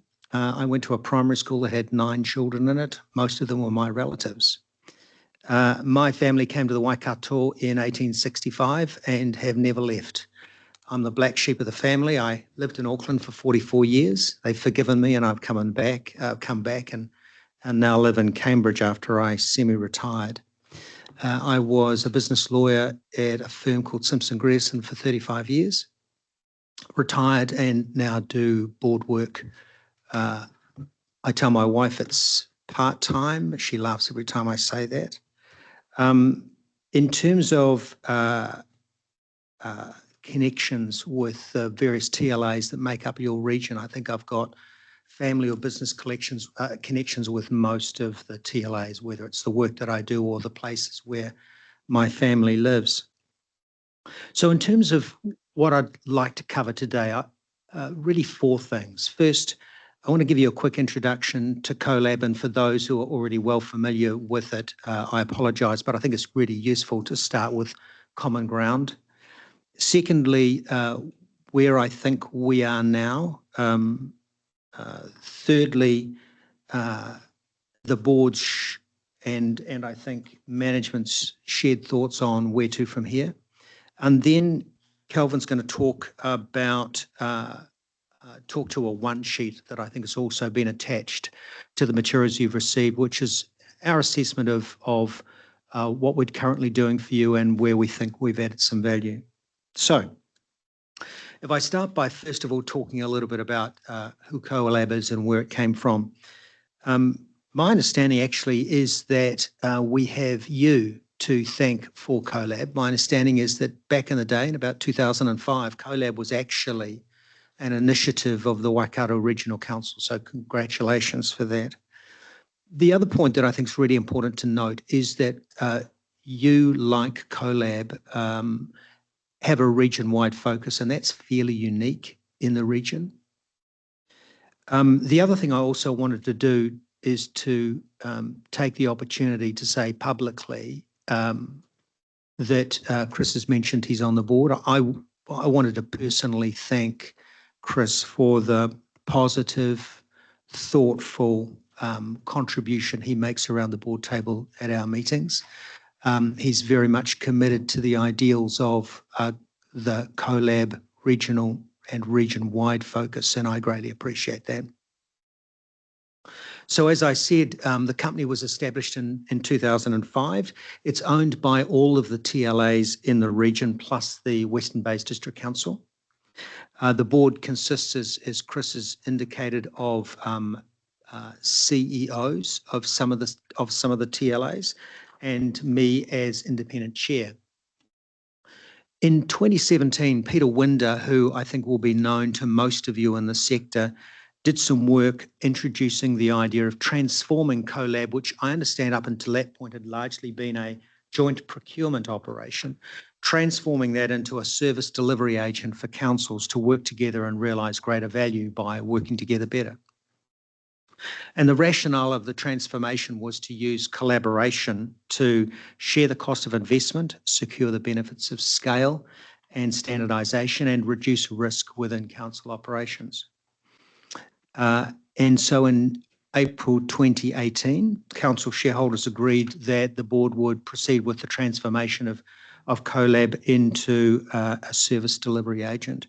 And after a search, I was appointed as the independent chair in September 2019.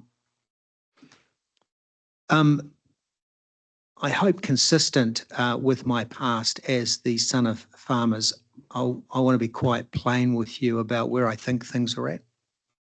I think over the last 5 years, we've introduced some new shared services, and that's been successful. But I have to say that I think that region-wide embrace of CoLab as a service delivery agent has been patchy to this point. Some of the TLA CEOs want to be bold and transformational.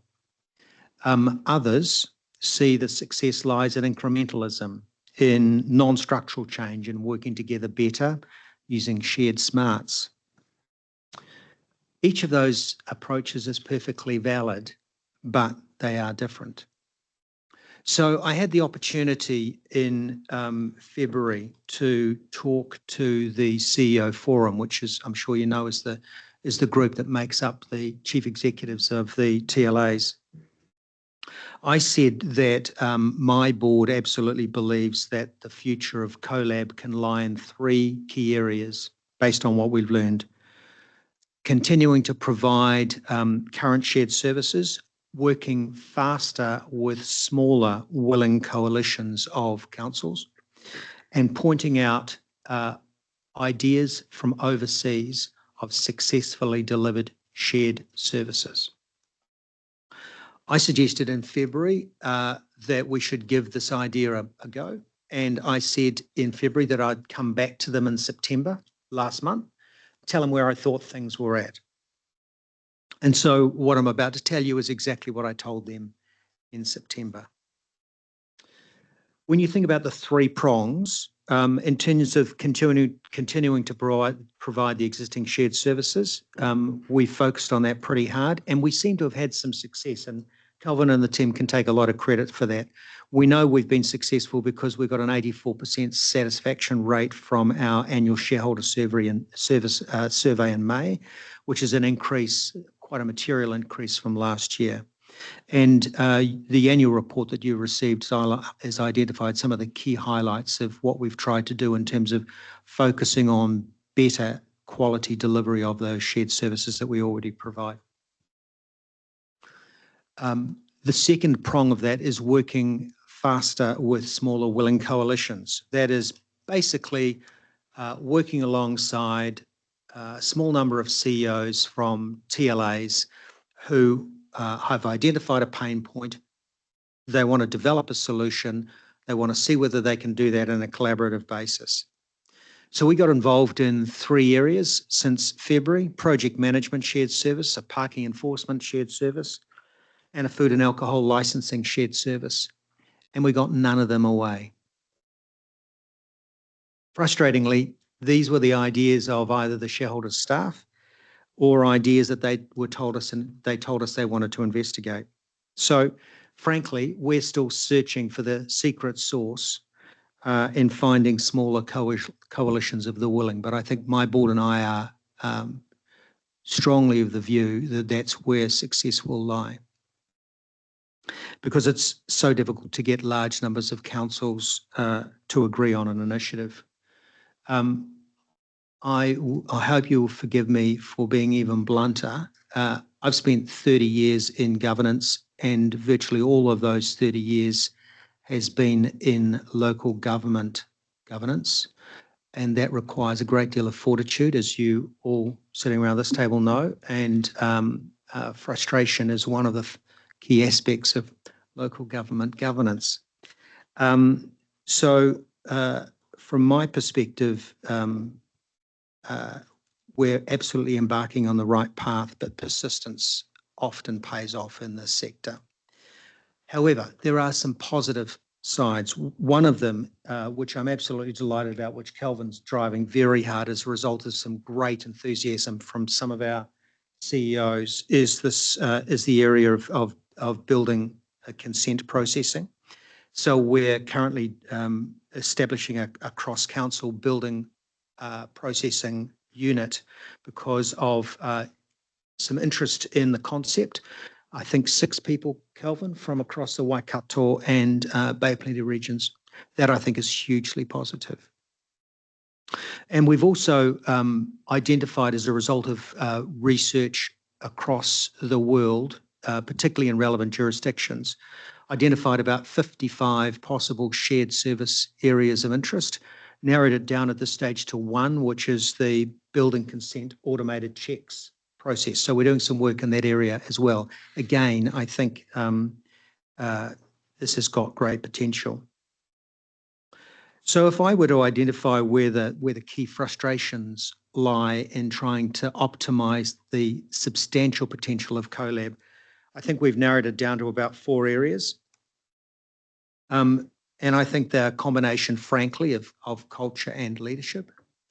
One of those areas is that some of the staff within some of the councils still think that a shared service idea just needs to be served up to them, that there's no need for them to be involved in helping to design that shared service. That's a problem. They kind of take the view that we are a consultancy, even though CoLab is owned by the TLAs. I think there's a strong degree of comfort in cooperation, but collaboration is another step forward. And I think we're still trying to get some progress into that collaboration space. There's still, in the cooperation area, a high degree of duplication. So people want to cooperate to deliver projects that work for their particular council, but they're finding it hard to identify cross-council, region-wide initiatives to focus on. And then, and I've indicated I'm blunt, too many decisions, I think, are being left to middle management rather than being driven by chief executives.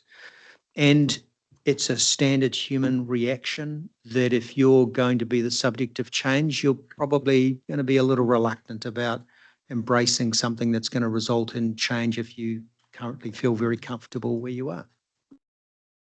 So those are the frustrations that we've experienced over the last 5 years. I have to say that a lot of credit is due to Kelvin at a time when, given my personality, I would be throwing TVs out the window. Kelvin has demonstrated a remarkable resilience and willingness to keep going. So I just want to acknowledge that. So I've been very open with the chief executives about the frustrations and the issues. And you know, I really do. The chief executives are a really good bunch of people. We are trying to do something a little bit different here. So we've scheduled an AGM in December, where we're going to have a further conversation with them about whether there's anything more that we can do within CoLab in order to push us along the pathway for success. The thing that I've made clear to them is that CoLab doesn't expect councils to just sign up to any shared service that we rock up with. It's got to make sense for them. We don't need them to get involved in the co-design of every service that we want to deliver. But what we're saying is, gee, if if we've identified a service opportunity and you've told us you're interested, then we really need you to commit your staff and the resource to work up whether there's a business case here as fast as possible. And if it's going to save you $1, make you $1, or improve your service delivery, we really want you to commit. So, I'm still incredibly optimistic about the potential for CoLab and organisations like CoLab, which have a region-wide focus on collaboration. I make the same comment to you that I've made to the CEOs every year for 5 years. CoLab should be an answer to many of these councils' problems, not just another problem to solve. It should help councils do more with less. And it should demonstrate to government that localism can work hand in hand with sharing the delivery of shared services without the need for amalgamation. So I'll say to you what I've said to the CEOs, which is, in my view, CoLab can absolutely succeed and achieve its potential, but it absolutely needs the active support of the CEOs. So thank you, Madam Chair, for that opportunity. I'd like to ask Kelvin now to just talk a little bit about CoLab's interactions with Waikato Regional Council in particular. Thank you. Thank you. Thanks, Peter. And look, I'll keep my comments brief. I wanted to draw your attention to the two-pager that's in the pack. I think it's on pages 228 and 229 of the meeting pack. Thank you. So that provides a high-level overview of the collaborative activity that CoLab's involved with the councils in the region. So the first page summarises the relationship, particularly between CoLab and the Waikato Regional Council. And then the second page highlights some key numbers on the quantifiable value of collaboration across the region as a whole. So I just wanted to highlight a couple of key points. Overall, we estimate that Waikato Regional Council is receiving about quantifiable benefits of about 1.1 million over the past 12 years as a result of collaborating with CoLab and other councils. The greatest value that's provided to your council certainly relates to the various joint procurement arrangements that are in place, and there's two significant ones in that regard. The first is collective insurance arrangements with other councils. So we, as a group of 10 councils, go to offshore markets and procure insurance cover, particularly for infrastructure and MDBI, I should say, on an annual basis, and that we estimate is around about 139k saving in insurance premiums to Waikato Regional in the past year. And then the other, of course, is the professional services panel, where we estimate that Regional Council has saved around $750,000 over the last few years as a result of that arrangement. You also benefit from revenue that CoLab earns, which is then applied for the benefit of the councils in relation to the shared valuation data base services. And that was what Peter referred to, and is the sort of foundational collaborative initiative that CoLab was originally put in place as a result of. And then you have N3 savings and various efficiency gains. And by that I mean time saved by your council staff, because CoLab's doing something once for the benefit of all the councils rather than 12 times over. I just wanted to finish with, to give you a heads up on the current opportunities that we're investigating. So, and Peter has touched on a couple of these already. The first and foremost is Waikato Water's done well, and Vaughan and myself obviously came and spoke to this council a couple of weeks ago about that, and thank you for your support to date on that initiative. It's very much appreciated. The second is a management training program. This is part of CoLab Learning. We're looking at getting a region-wide training program off the ground.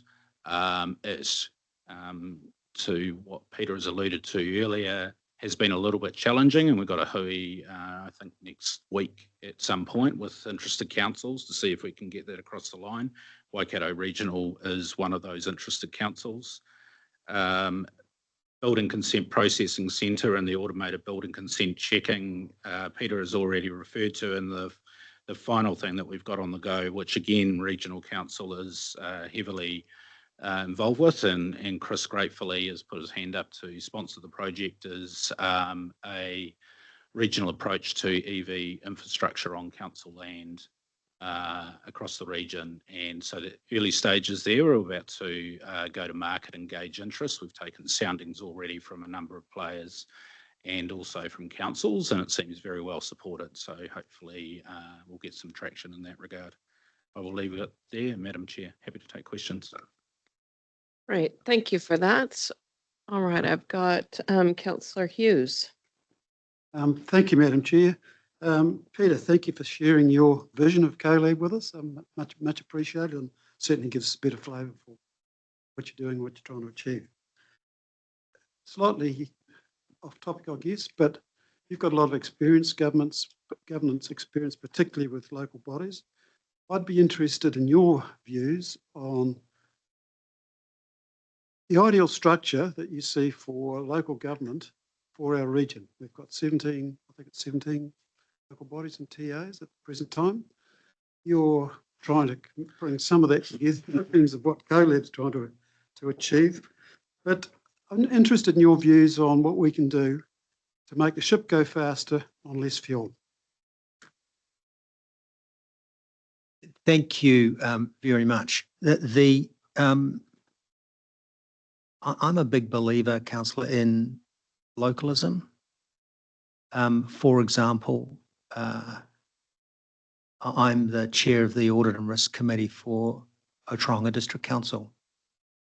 That's a very small council with a small revenue base. But by crikey, it absolutely understands its community. It understands the people it's serving. And there's a lot to be said for that. I think that amalgamation is an easy answer to a complex question.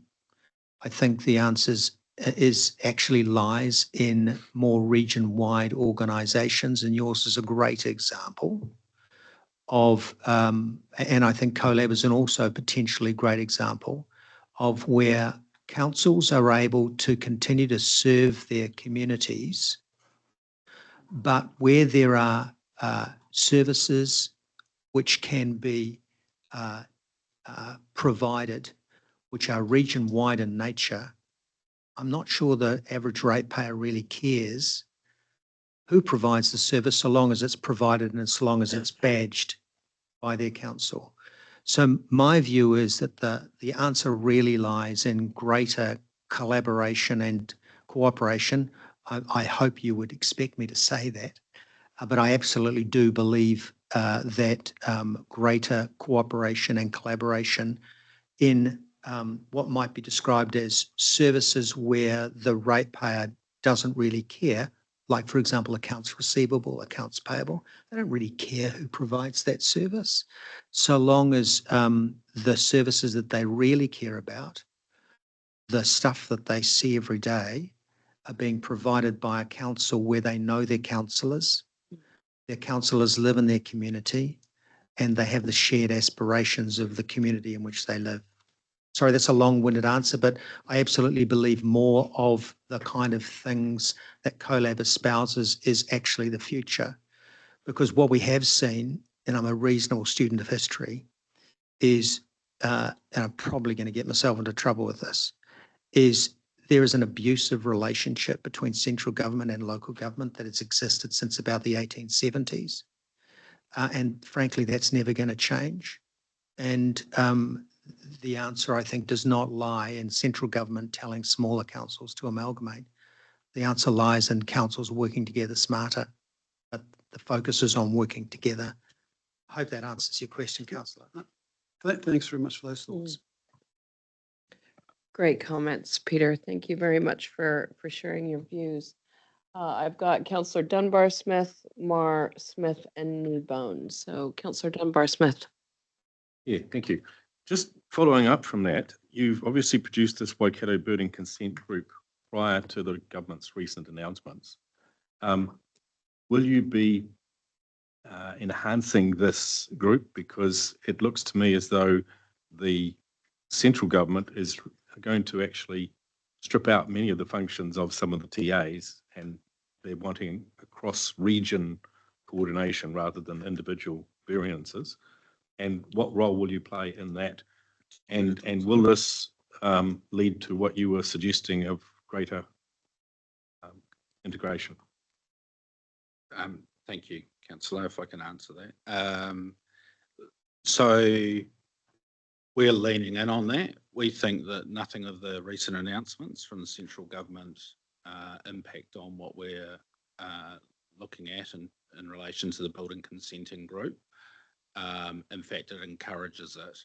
Those we're already in ongoing dialogue with central government, with MB, who are doing that review, and they are very keen to hear from us on the lessons that we've learnt to date, and engage with not only CoLab but the broader Waikato Building Consent Group to take soundings, I guess, on what is and isn't going to work on the ground locally.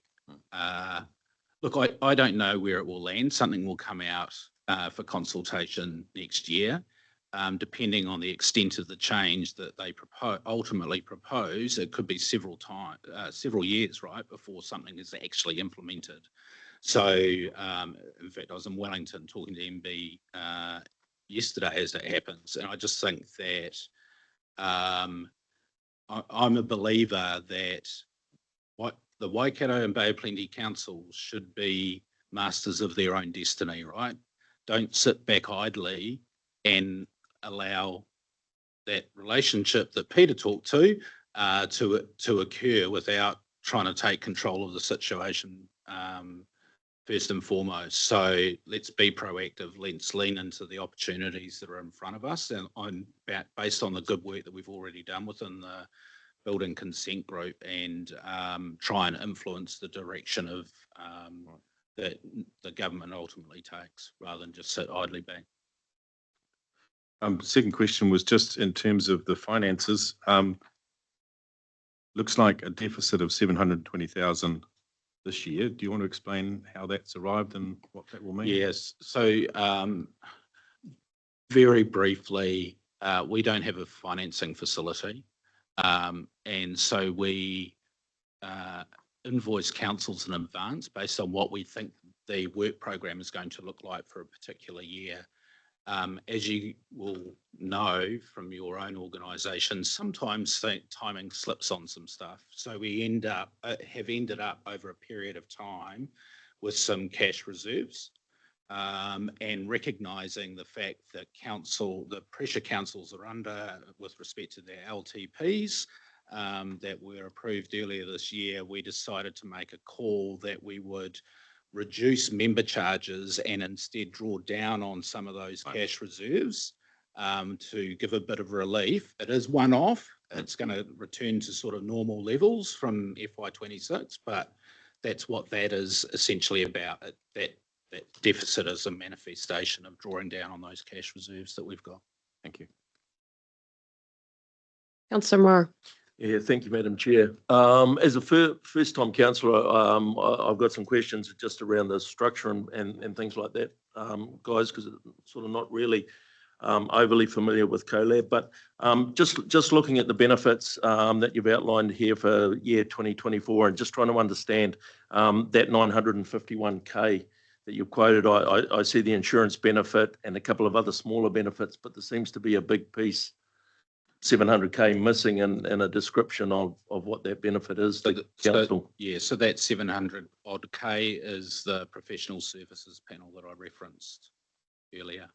Which is just a little bit of breakout for me. Sorry, yes. So CoLab is lead contractor for the benefit of think there are about 8 councils involved in the panel at the moment.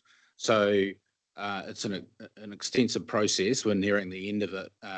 We're just about to refresh the panel, but with respect to the current panel, essentially there's a number of disciplines that suppliers, so your Beckers, your planners and consenters, pretty much any consultancy type service that goes ahead of physical works in a council context. We have established this panel, and as part of the negotiations of being admitted to that panel, have preferential charge out rates from the suppliers as a result of that panel arrangement, and so that quantifiable savings reflecting that discount in rates, essentially. Okay, yeah, thanks for that. And just looking at the KPIs for the coming year and that sort of thing, you benchmarked them against June 2023. Just curious why you haven't benchmarked them against June 2024. Oh, so actually, ultimately, it will be FY24. But what we wanted to do, so the board agreed on the new strategic direction and the 3-year strategic goals back in October last year, essentially.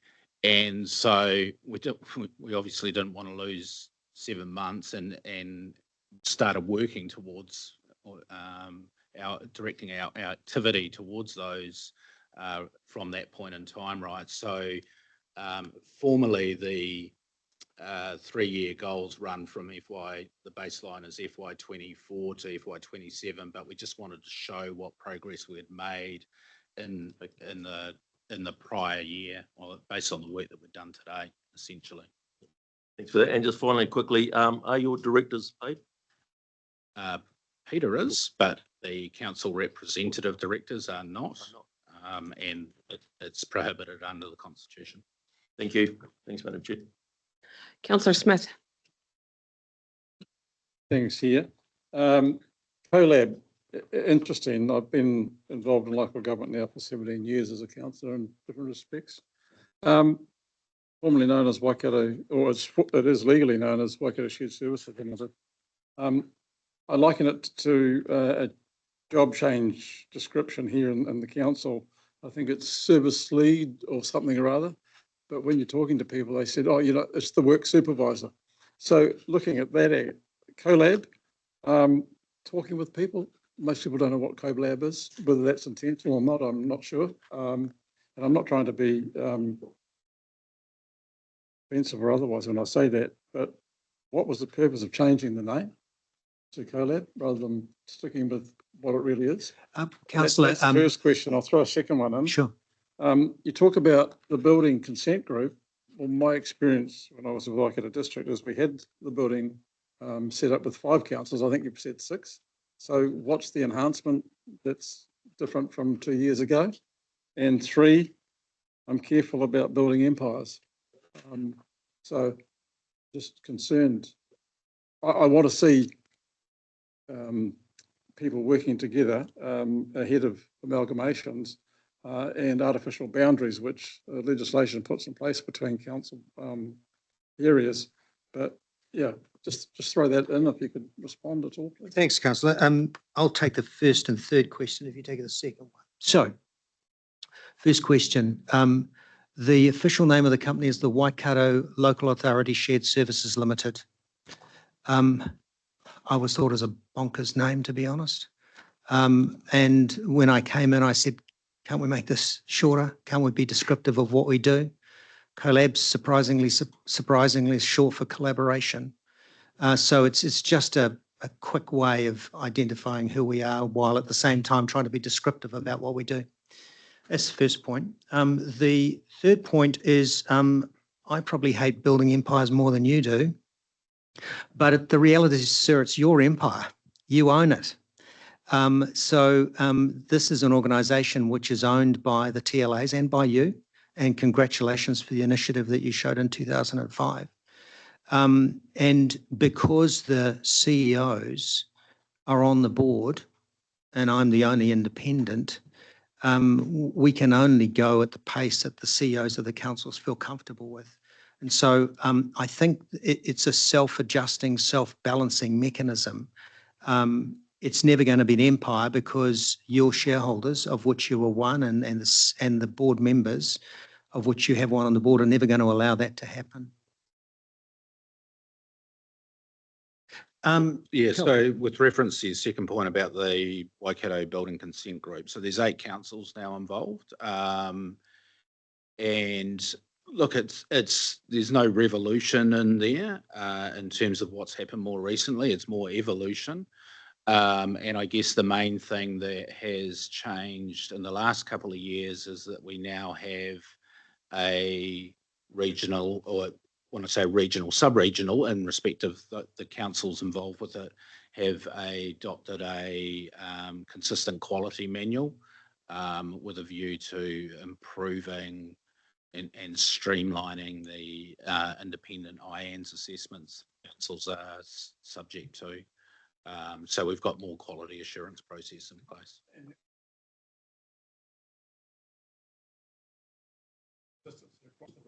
Yep.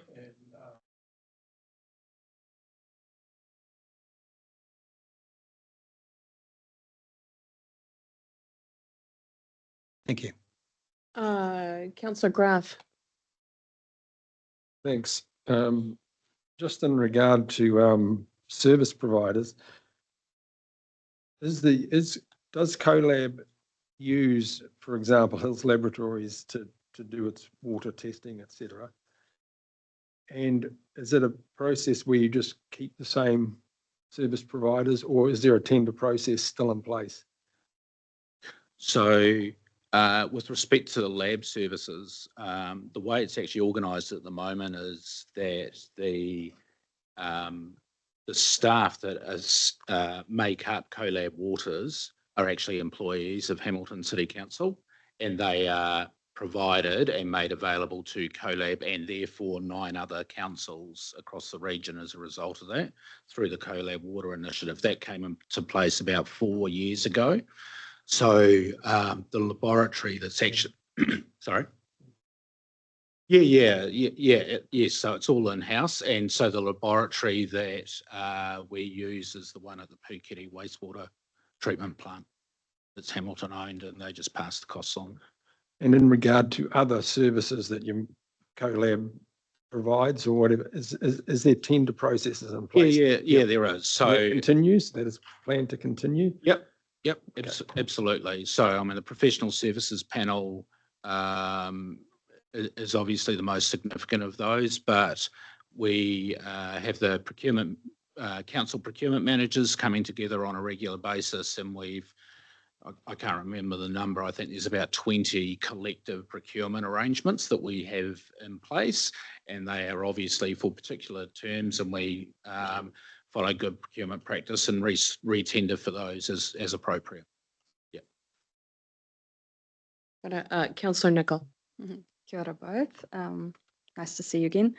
I was wondering, we had a stakeholder engagement survey report prior to this, and there were some comments made about we as an organisation exist for and because of the community, and you as an organisation exist for and because of the TAs, let's say. And so the services that you provide to those TAs and us really, I would imagine, have to be of really high quality for those TAs to say, no, let's not do this in-house, let's go and do that together with everybody else through CoLab. Do you have a mechanism to test your key stakeholder feedback regularly and track improvements in that, so that you can get to that point where everybody has this culture of thinking CoLab is going to do this easier for me, not even a question in my mind? Yeah. I think there are, if I could just, go. I think there are 2 parts to that question. It's a great question. The first is, we can't force our services onto any council that doesn't want them. That's the first point. They have to want you. Are we at a point? So I think that helps. I think address your question. The second point is, are we yet at a point where the councils immediately default to saying, there's a cooperative or collaborative potential available here, let's talk to CoLab. Yeah, and I know No, it's easy. we're not at that point. That's what I was and thinking. you- Do you have I a mean, pathway to that point? We are, as I mentioned before, I think we're still looking to find the secret sauce that will allow us to pull together a couple of willing CEOs and get them to commit some resource to quickly determine whether a shared service will save them $1, make them $1, or improve their service delivery.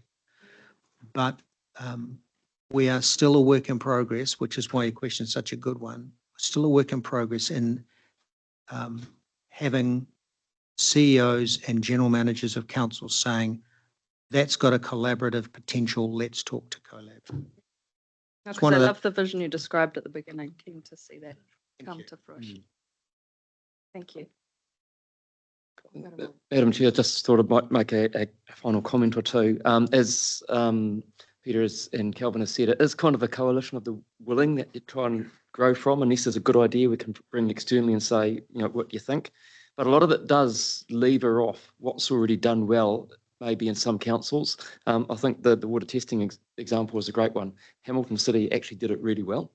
And through the administration of CoLab, we're able to offer that to the rest of the region, and some councils took that up. So that's kind of one of the models with which it works. I'd just like to say that it is recognised beyond the Waikato as a successful model of how it's been put together.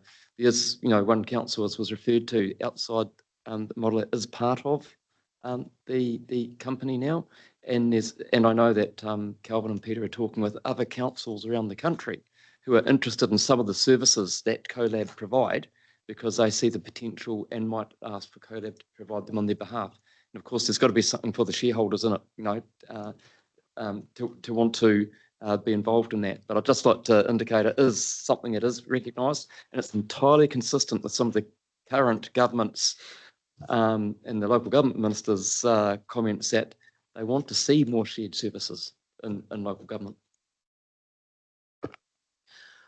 All right. Hey, with that, thank you very much, Peter. Thank you, Kelvin. Thanks for coming and speaking with this council. Thank you for drawing our attention to how we specifically benefit from our participation and involvement in the organization. I think that's really helpful. Always helpful in terms of our continued ongoing support. Thank you for acknowledging the contribution that our chief executive makes to the success of the organization. I also really appreciate your candor in some of your comments, Peter.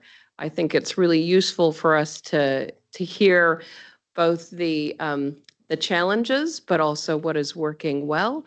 I think it helps develop our understanding as councillors of the entire region and the challenges that there might be in how we can work together more effectively, more collaboratively, and come up with those common voices on things. And we recognize it is a work in progress, and we are all working really hard to make that happen. So thank you for what you both do to bring those common benefits to the people that live here in the Waikato. So thank you for that. Thank you, Madam Chair. Thank you to your colleagues. Thank you, everyone. But, all right, can I get a mover to receive the report? Councillor Hughes, second, and Councillor Nicol. All those in favor? Opposed? Carried. All right, councillors, that brings us to the end of our agenda. So, we don't need to. We accepted the minutes as part of the minutes at the start of the meeting. So we will go ahead and close with a karakia.